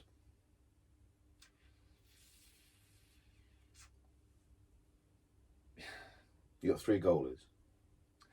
Yeah, but you know what it's like though. You could put them in goal. So Tim Krul's supposedly. Yeah, so they bring him on with a minute to go. What if you don't say one? Well, that's his speciality. Yeah, I think. And it also, I think it plays take Mariel with the opposition. If I was a goalkeeper, play the whole game and got brought off, it would really get on my nerves. So for me, and this is why he's not playing at the minute, so it's hard. But I would have took Joe Hart to the World Cup, and the reason being, if it all went tits up, excuse my language, or Pickford got injured, you know someone there with tournament experience. Okay. That can step in. I believe Pope can do a job. Don't get me wrong, but I think so. Like this summer in the Euros, he's never going to do it. But I'd say I'd tempt Ben Foster and say, would you just come? Because the current state of keepers in at the minute, they're all young. Yeah. Do you know what I mean? And is Dean Henderson ready to go? I think he's good enough, and I think he will probably be United's number one the way it's going, and probably be that England spot. But I just think at a tournament I liked. Germany did. They had Neuer and they had Weidenfeller, the old Borussia Dortmund keeper who was about 40 at the time. Can remember with the long hair. Yes, yeah. Adler. And Adler, but yeah. I think he's just that. Just to have that experience there. For instance, like say if you win your first 2 group games and you've got one group, just put an experience, save them for them. Yeah.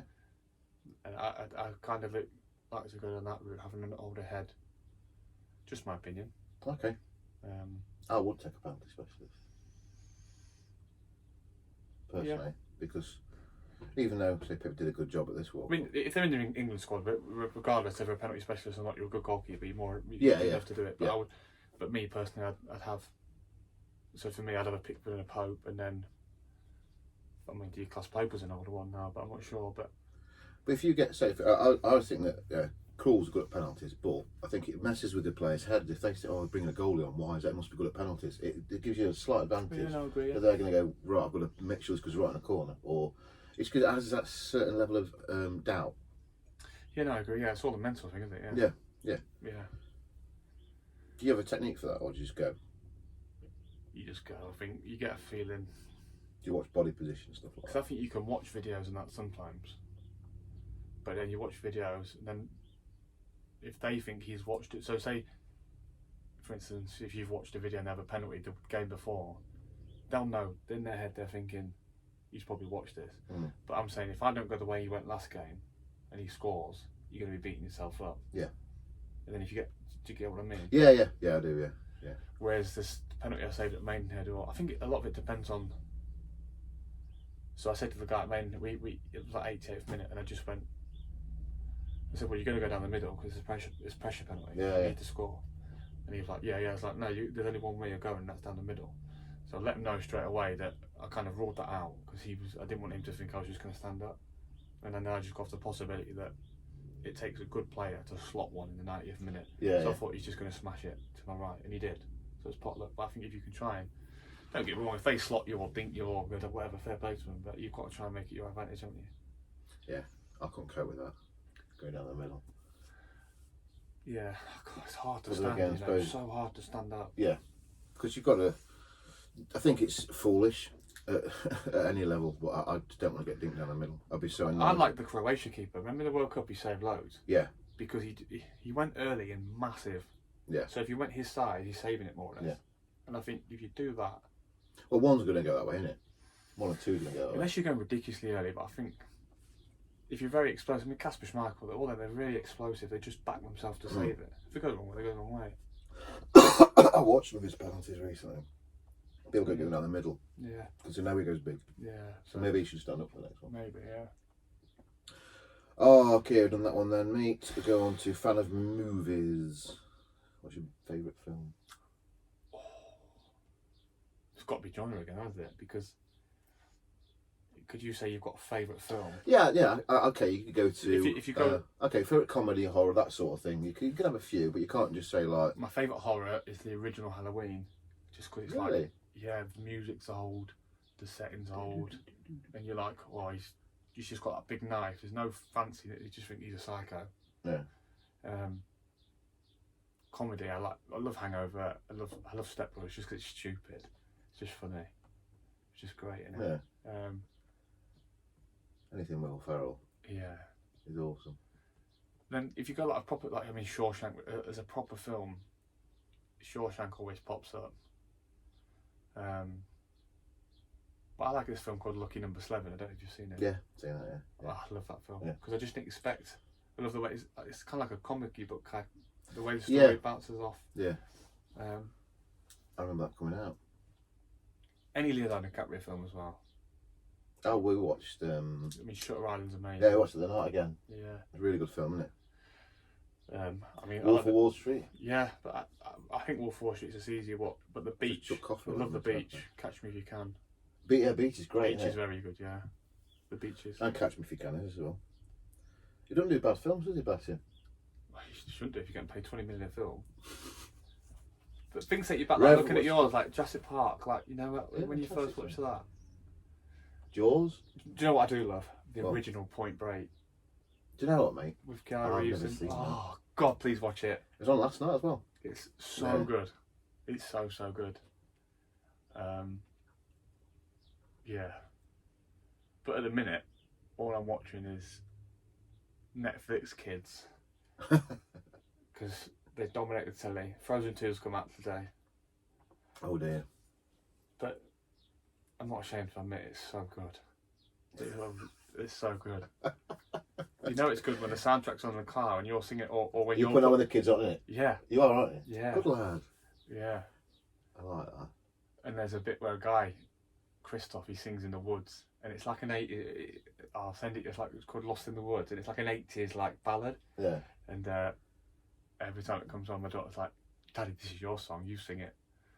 And it kind of, it's great. So it's all from Slipknot to Frozen 2 soundtrack. Yeah, but I just love music though. Do you know what I mean?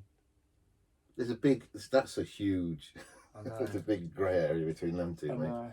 I'll have to listen to that because I say fortunate because Jackson's not into Frozen. But some of the music he listens to. I think you sing it though because you. Jeez. Oh, you do. It's like Greatest Showman. Yeah. It's that Never Enough. It's like my secret. Like I really like that song. Yeah. And when Titanic came out, I actually do really like that song. I think a lot of people do like it, used to pretend not to. Oh yeah, of course they do. Yeah, it's good. You can't. It's a brilliant song. Yeah. So movie wise, Go on, yeah, movies. So yeah, that's all right. That's not a bad mix. I do like films. I love the Batmans. I'm trying to think back to that. I'm trying to think of classics. You gotta watch The Shining, aren't you? I'm gonna watch The Doctor Shining. Sleep. Yeah, we'll do. Yeah, now I've got all this time off. Maybe some more class. Nightmare on Elm Street. Have you seen them? Only like the most recent one. Okay. Not They're dated a bit now. yeah. I love. Oh, you're not good at films because I loved the Scream films. Yeah, they were great. They were. Oh, They were great. Right, and very quickly before I beat you at FIFA, you up for that? Yeah, we've got to discuss music. That's my favourite I topic. know we're gonna get on that in a bit, mate. Listen. God. This game now, because Adam Collin beat me at it. I've won the rest of them. He's a film buff, though, isn't I think he cheated, mate. To be honest, we pick a film. Yeah. So we'll pick a film like Scream. Mm-hmm. They've got to get the year right. Go on then. So Scream's a good one to start with, and I will go. I'll let you go first because you're a guest. 97. You might be right there, pal.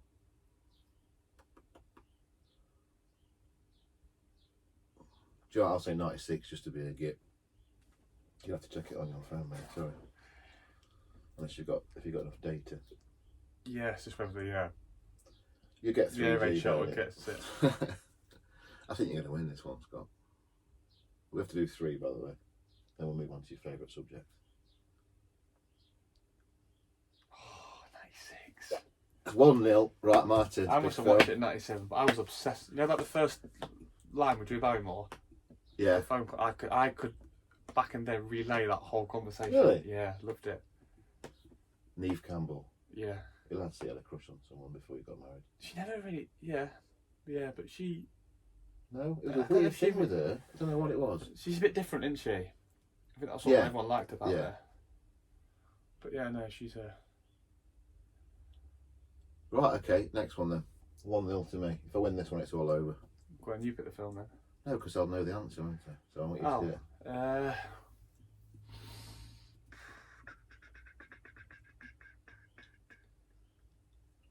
Do one of your favourites then. I like Armageddon, but is that quite easy? No, Armageddon's alright. But I think, obviously, I know the answer. Do you? Of course it's easy if you know the answer. Yeah, but You've got to pick something like Step Brothers or, I don't know, I Daddy's won't know Own. the answer.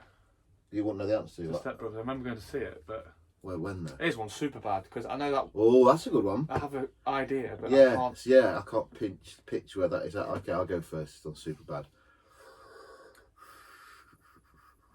I've got something in my head, but I 2009. Right, so I was living in Watford, and I went to see it with a group of boys, but I can't remember where I was living at the time because this will define it for me. And I've got a feeling Step Brothers was 2008, but was it before or after Step Brothers? I can't do the same as you, can I? No, you can't because that would defeat the object. I can't remember what I went for now. 2009. Yeah, it's not 2010. It's around that time. I'm going 2008 then, I've got to. Come on then, mate. But I think you've... I don't know the answer to this. I've only seen the film What for once. both wrong? The closest. Is it really? Yeah.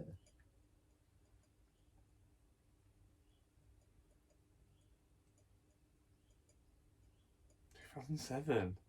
You win that one, mate. Shit. Was that early, yeah? Yeah. Damn it. So what's Step Brothers do? Okay. Right, decided then. Last one. You go on. Is it my turn for this one? Yeah. Okay. I could win if I just picked one of them up there. But I wouldn't do that to you.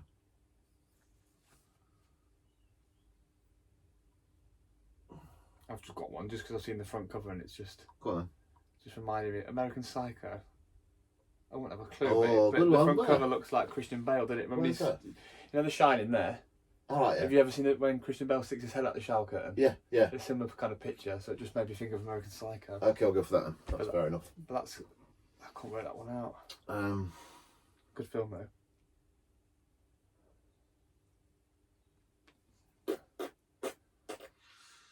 '96. Was it that old? That's what I'm going for. Oh, No, hang on. Whoa. I was going to go like... 98. No. Changed my mind. Last answer. Did you want any more goes? No. Just guess every year. Listen. I don't know the answer. I'm going for 99, and that's my final answer. Well, I was going to say 2000 originally, but I thought I was way off it then. Come on, You've just let's go for ruined it. me. 99, 2000. You could be right. Oh, God. I used to do a magazine, and Really? it was like, yeah, I used to review films, and this is one of them I reviewed. Oh, great. But I'm not sure when it was. 2000. Get out of town. I've lost again. Need a new phone. Now you smashed the You screen. worried me about 96. I thought I was way off it. I can't believe that. Next Good time you film see back Adam, you were rubbish at that quiz at my Christmas thing. I wasn't. You didn't even know who Alex Smith was. I did. I think I have to tell you his You name. you just can't remember what day it was because you had corona before it even came round.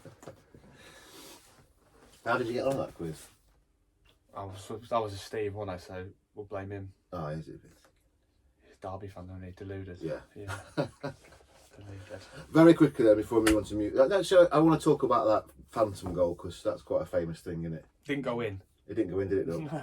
No, it didn't go in. Were you bemused by it all? Well, when you came on in that game, didn't you? Was that your debut? Was yeah, it? I came. The first goal you conceded wasn't the goal. So I came on, and who's messaging me here? So I came on, and I had a goal kick immediately, and my God, Jackson would have kicked it further. It literally went from here to that wall, just out of pure nerves. I got that out of the way, and then they had an in-swinging free kick. You know, one of the ones that misses everyone. Yeah. It, like missed everyone, and like it. I remember the pitch being dry, and it popped, and it was weird. It only bounced a few yards in front of me, but like, popped up. Yeah. So it just helped it over the bar. So people must have thought, "Oh, he's really nervous." Yeah. And then that happened, the goal. From that free kick, from that corner? No, it was a kind of little bit later on. I was like, and I put the ball down for a goal kick, and everyone's like, I see Stephen Hunt running off celebrating. We're like, what? And to a certain degree, I mean, I've never forgiven him, Stuart Atwell, but I could understand if he gave it because at the time you can't see, but the linesman gave it. But as a ref, you're watching the game, you can see it's not gone in. Do you know what I mean? Does that make sense? Yeah. So if the linesman's flagged, surely the ref can be like, no, it's gone away to the goal. I can't see how they could make that mistake. Surely there'd be netting between you and the ball. If anybody's not seen it, watch the Reading Ghost goal. Yeah, it's worth a view, isn't it, mate? It's bizarre, And if you isn't can it? come up for some reasonable explanation why you think the ref gave it, then we'll have a discussion on it. Because there's no way. I might put it on the end of this, mate. Yeah. It's a bizarre. I remember being on Sky Sports. And I'd be surprised at every football fan if there's one person that can, and I'm going to throw it out there, if there's one person that can see why it was given. they convince you that was a goal. What do they? We have to win something, don't they? Sam Perry on new gloves. Yeah, If you can accept. Yeah, no, nothing silly, but if you can give me a legitimate reason why that's a goal, Yeah, that's fair enough. then we'll get For a lifetime supply. Yeah, because honestly, quite safe in that, mate. It's baffling. Yeah, It's unreal, unbelievable, isn't it? I just want to see because you must have been nervous to get a goal. Then, You don't think you were dreaming then? Because that's like a nightmare, isn't it? But then look, and then literally a couple of minutes after, Jimmy Kebe came through like 1-on-1 and made a really good save. And it's like, oh, I'm alright now. Yeah. And then so it went on from there. So Did you win that game? 2-2. They scored a penalty late on, which was a dubious penalty as well. So the first two goals were. Bless him. So, He yeah. made a mistake at Forest Derby as well, Stuart Atwell. Yeah, the header. It was like a week after. Yeah, Was it Miles Addison's header? Mate. No, he Or was it a goal for Forest? it was all Derby, thankfully. Derby scored from a corner Mhm. and he gave a penalty. Yeah. So he couldn't give the goal because he gave the penalty. Yeah. So they have the penalty, Camp saves it. Yeah. They have a corner from the penalty and they score again from the corner, but he disallows it for a foul. The header, and he's nowhere near him, isn't it? It's bizarre. It's Miles Addison, I think. Yeah, the yeah. header. Yeah, they scored 2 headers from corners and not one of them are given. I remember the one that I can't remember the penalty. I remember the goal that he did at the second one, and he's no way near it. Yeah, it's a it's great not a foul. header. Yeah, it's a great. Both were good headers. But they don't even claim. Forest don't even claim for a foul, do they? No. So No. just sums him up that. And now he's refereeing in the Premier League. Got people like that To watching be the fair AR. play though, I mean, like, to stick at something when you've made that many hours. Yeah, but he was like the poster boy for referees when they wanted to push him Yeah. through. Because about 5 when he refed your game, wasn't it? Oh, Really You'll see young. why, yeah. Yeah, then, okay, now music, mate. This could be a long one, couldn't it, for you? Yeah, you like a bit of music, don't you, mate? Yeah. Is there any other band other than Pump Car? You've still not listened to that, have you? No, not yet. I Come need to. I know, I'm so on! bad. That's not very nice, I is know, it, mate? I know. I was dead excited. And you're like, yeah, I will, I promise. You know, yeah, whatever. I know. I'll do a review on your band when Right. someone does a review on a Ghost Goal. That just gets you out of jail every time, and you can't keep saying that. I'll do that. We'll when put it we on get- while we play FIFA. What? Your band. No, because I don't want to sit here and listen to you, watch you listen to it. I'll just No, because you're gonna have to. If you don't like it, you're gonna have to make some sort of put lie. it on And Spotify. I It's can- on Spotify. I know you're lying if you say, yeah, it's alright, mate. You won't. I won't. I will. I'll get it ready for that. No, if, I've got no excuse if you don't respect don't me. matter, mate. Anyway, talk about bands you actually do like and listen to. God, the Internet, I told you. lead-clad walls aren't letting me. This Yeah? one. What's that? That's a Christmas song. That one there. What's this one? Break. Yeah. Drop Have you them out. not- No. It bits me cringe. Have you done listen to the Christmas one? No, Did you donate anything?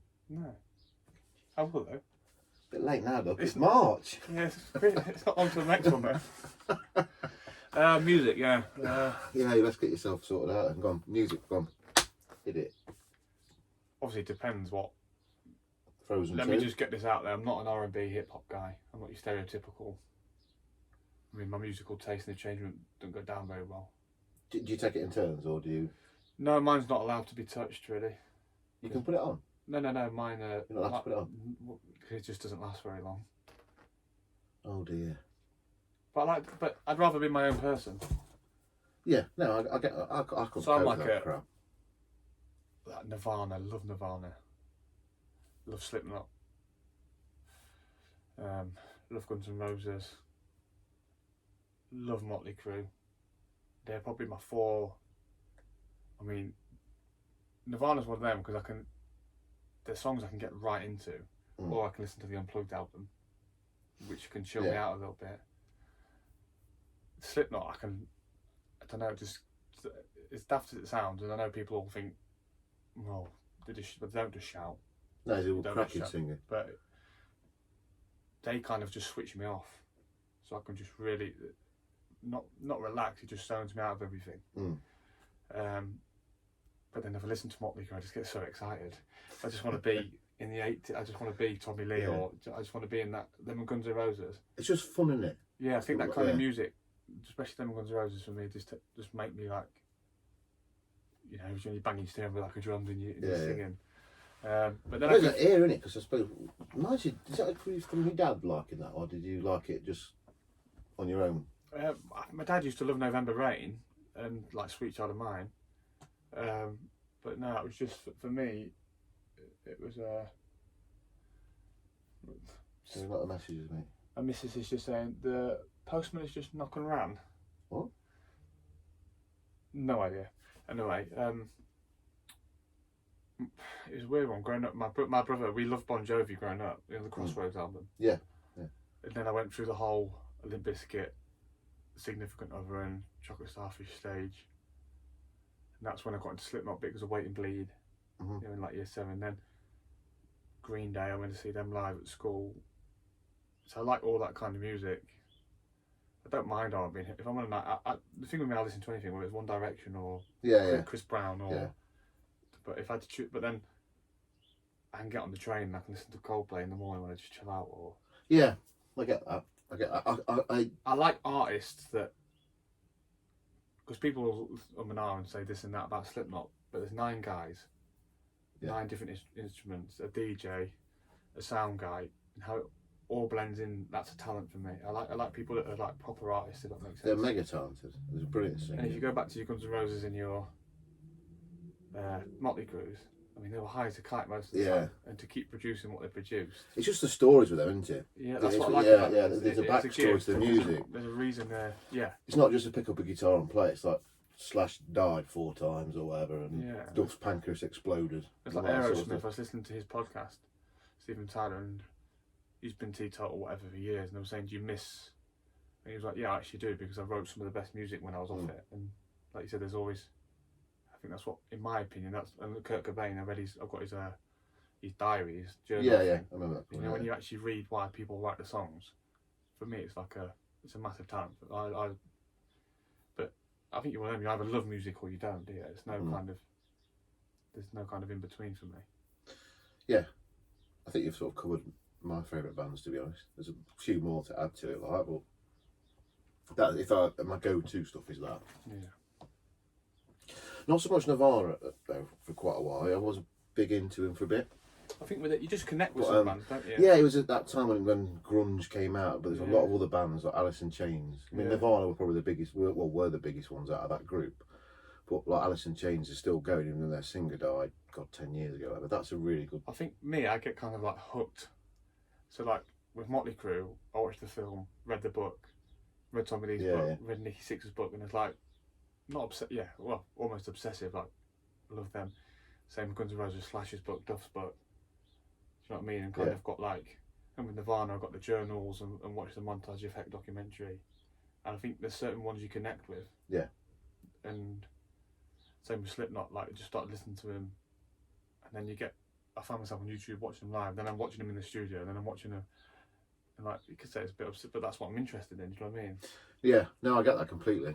Like there was when Metallica brought out the Black album. They had there's that 3-hour video making of the album. I used to watch that over and over again. Well, that's the thing, like Metallica, like One and Enter Sandman. I love them, but then I've never really connected with.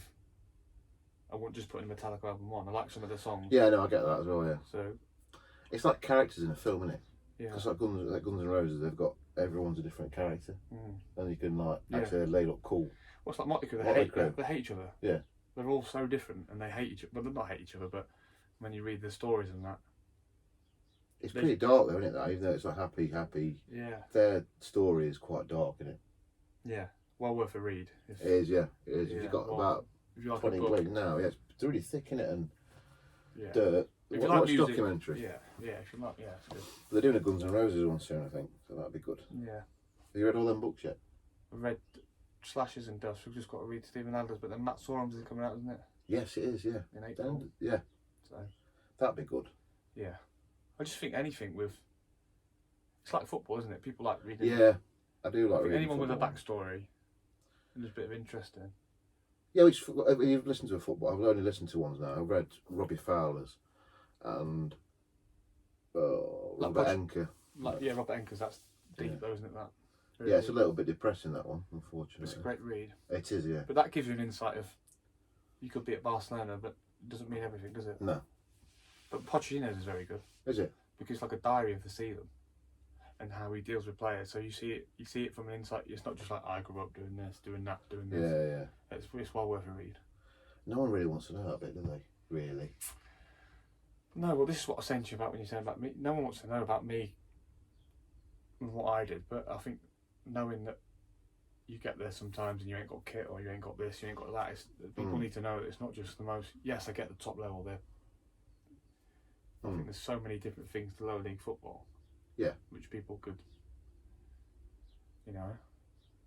like me and Ads used to travel up from, we used to get in knots and get changed. Yeah. And take it in turns each day to drive up to Ruddington to train. Do you know what I mean? Dive around my back in the car. People don't see that kind of. Yeah. So. That pickups of work. Yeah, so it's all interesting. Yeah. So yeah. So music then, rocker. Yeah. How many tattoos you got? Arms, body. You know, back? I've got top half of my back done. What's on your back? Like my kids' portraits, this angel thing, some writing, a wolf, and then I've got space. What are you going for? Big G? Yeah, big G, yeah. Cheers, mate. Well, you never know, do you, unless you add to the family collection. So. Leave a space for any more potential mini loaches. Yeah, or you have to call them with the letter G, maybe it's out. Yeah. Just call them Glue Pro. Maybe I have twins and got one glue, one pro. Yeah. I like the level of commitment. I've got my wife's portrait on my leg.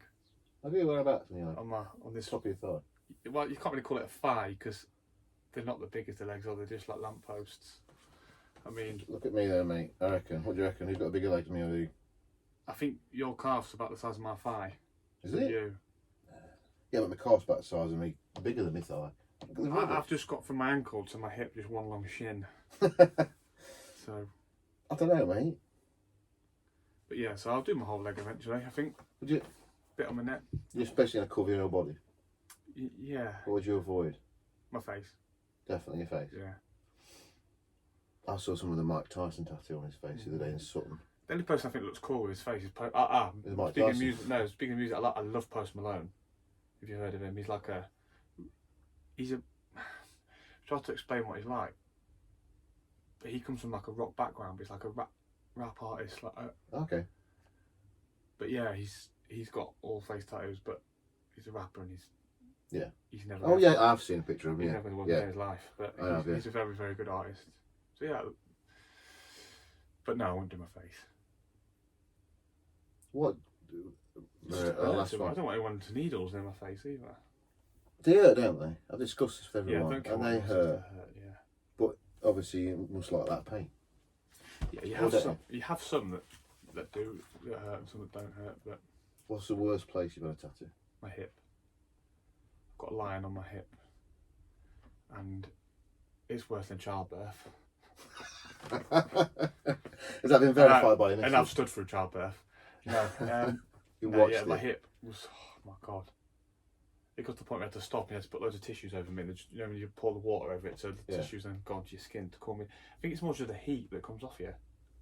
So like when I had my thigh done, no pain. Obviously, put my got home, my leg was like, you know, because if I'd have kept my shorts on, I'd been alright with the air to it. Yeah. So I've had just ones that are sore afterwards. Do you have to have them outside of season or? I just go through Yeah. Yeah. I'm a big baby, just get on with it, don't you? What happens if you... I had that one. Do you know what? First, I dirt in that one and it got infected. Well, I Vaseline mine, so I washed them obviously, whatever, but then put the cream on. But then when I go training, what I'll do is I'll not soak myself, but completely make sure it's clean, Vaseline it up, and then put my Under Armour on. Okay. And then obviously the first dive on it's a little bit raw, but after that you're alright. But that's me personally. But I know people that. So yeah. Cool. That's Scott Loach then for the. Yeah, rock. Yeah. Hey. We'll have to do download one year, mate, won't we? Yeah, definitely. When it's got a good line up. Yeah, I think this year's alright, but it's. Is it? No, I don't know. One day's alright, I think. The system are down, like, call them maybe. Oh. But I want to do the whole weekend, get the experience, so. You could handle it. You're a young lad though, of course you could. I don't know, I'm not great at putting the tent up though. I have to get one where you press the button and it Go goes. glamping, mate. Let's take with experience. Would you want to be in the village bit? No, glamping will do. Yeah. It's not nice. No. Yeah, there's if you go, I think it's near the side of the main stage and there's a bit down and you pay a bit extra. But you're off the main. My son's birthday weekend. Is it on their son's birthday? So I hope we'll have to do it when my son's birthday ends up on a Wednesday. You know when Yeah. For a couple of years yet. Yeah, alright. But yeah, we'll do it. You're going to see Guns N' Roses in May, if you can. Oh. You got tickets? No, thankfully. Because you know what's happening with this. No. I've got a gig to go to on Thursday. I've told you before, but... I've got to be responsible, so make sure you wash your hands, guys.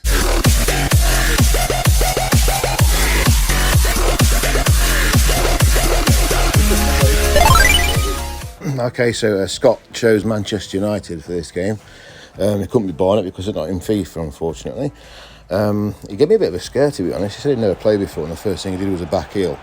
But yeah, he played really well. Again, if it wasn't for the goalkeeper for Forest, it could have been a different story. But as always, sense prevailed. I'll see you soon. Take care. Well, that delivery was so bad, it's ended up going out for a throw-in, would you believe?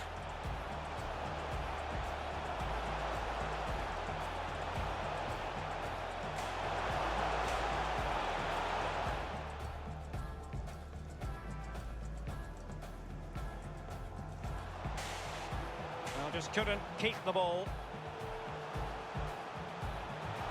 Oh, a nice looking pass. Useful looking ball.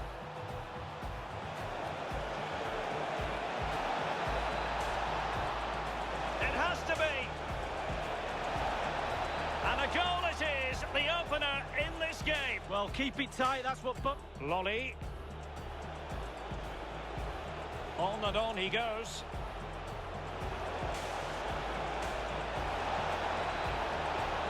He's got to score. He's gone for power, Lee, but it's wide.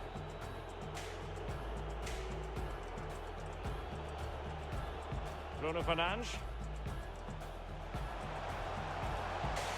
Almost what you might call a jaw-dropping save. Oh, he's given the ball away.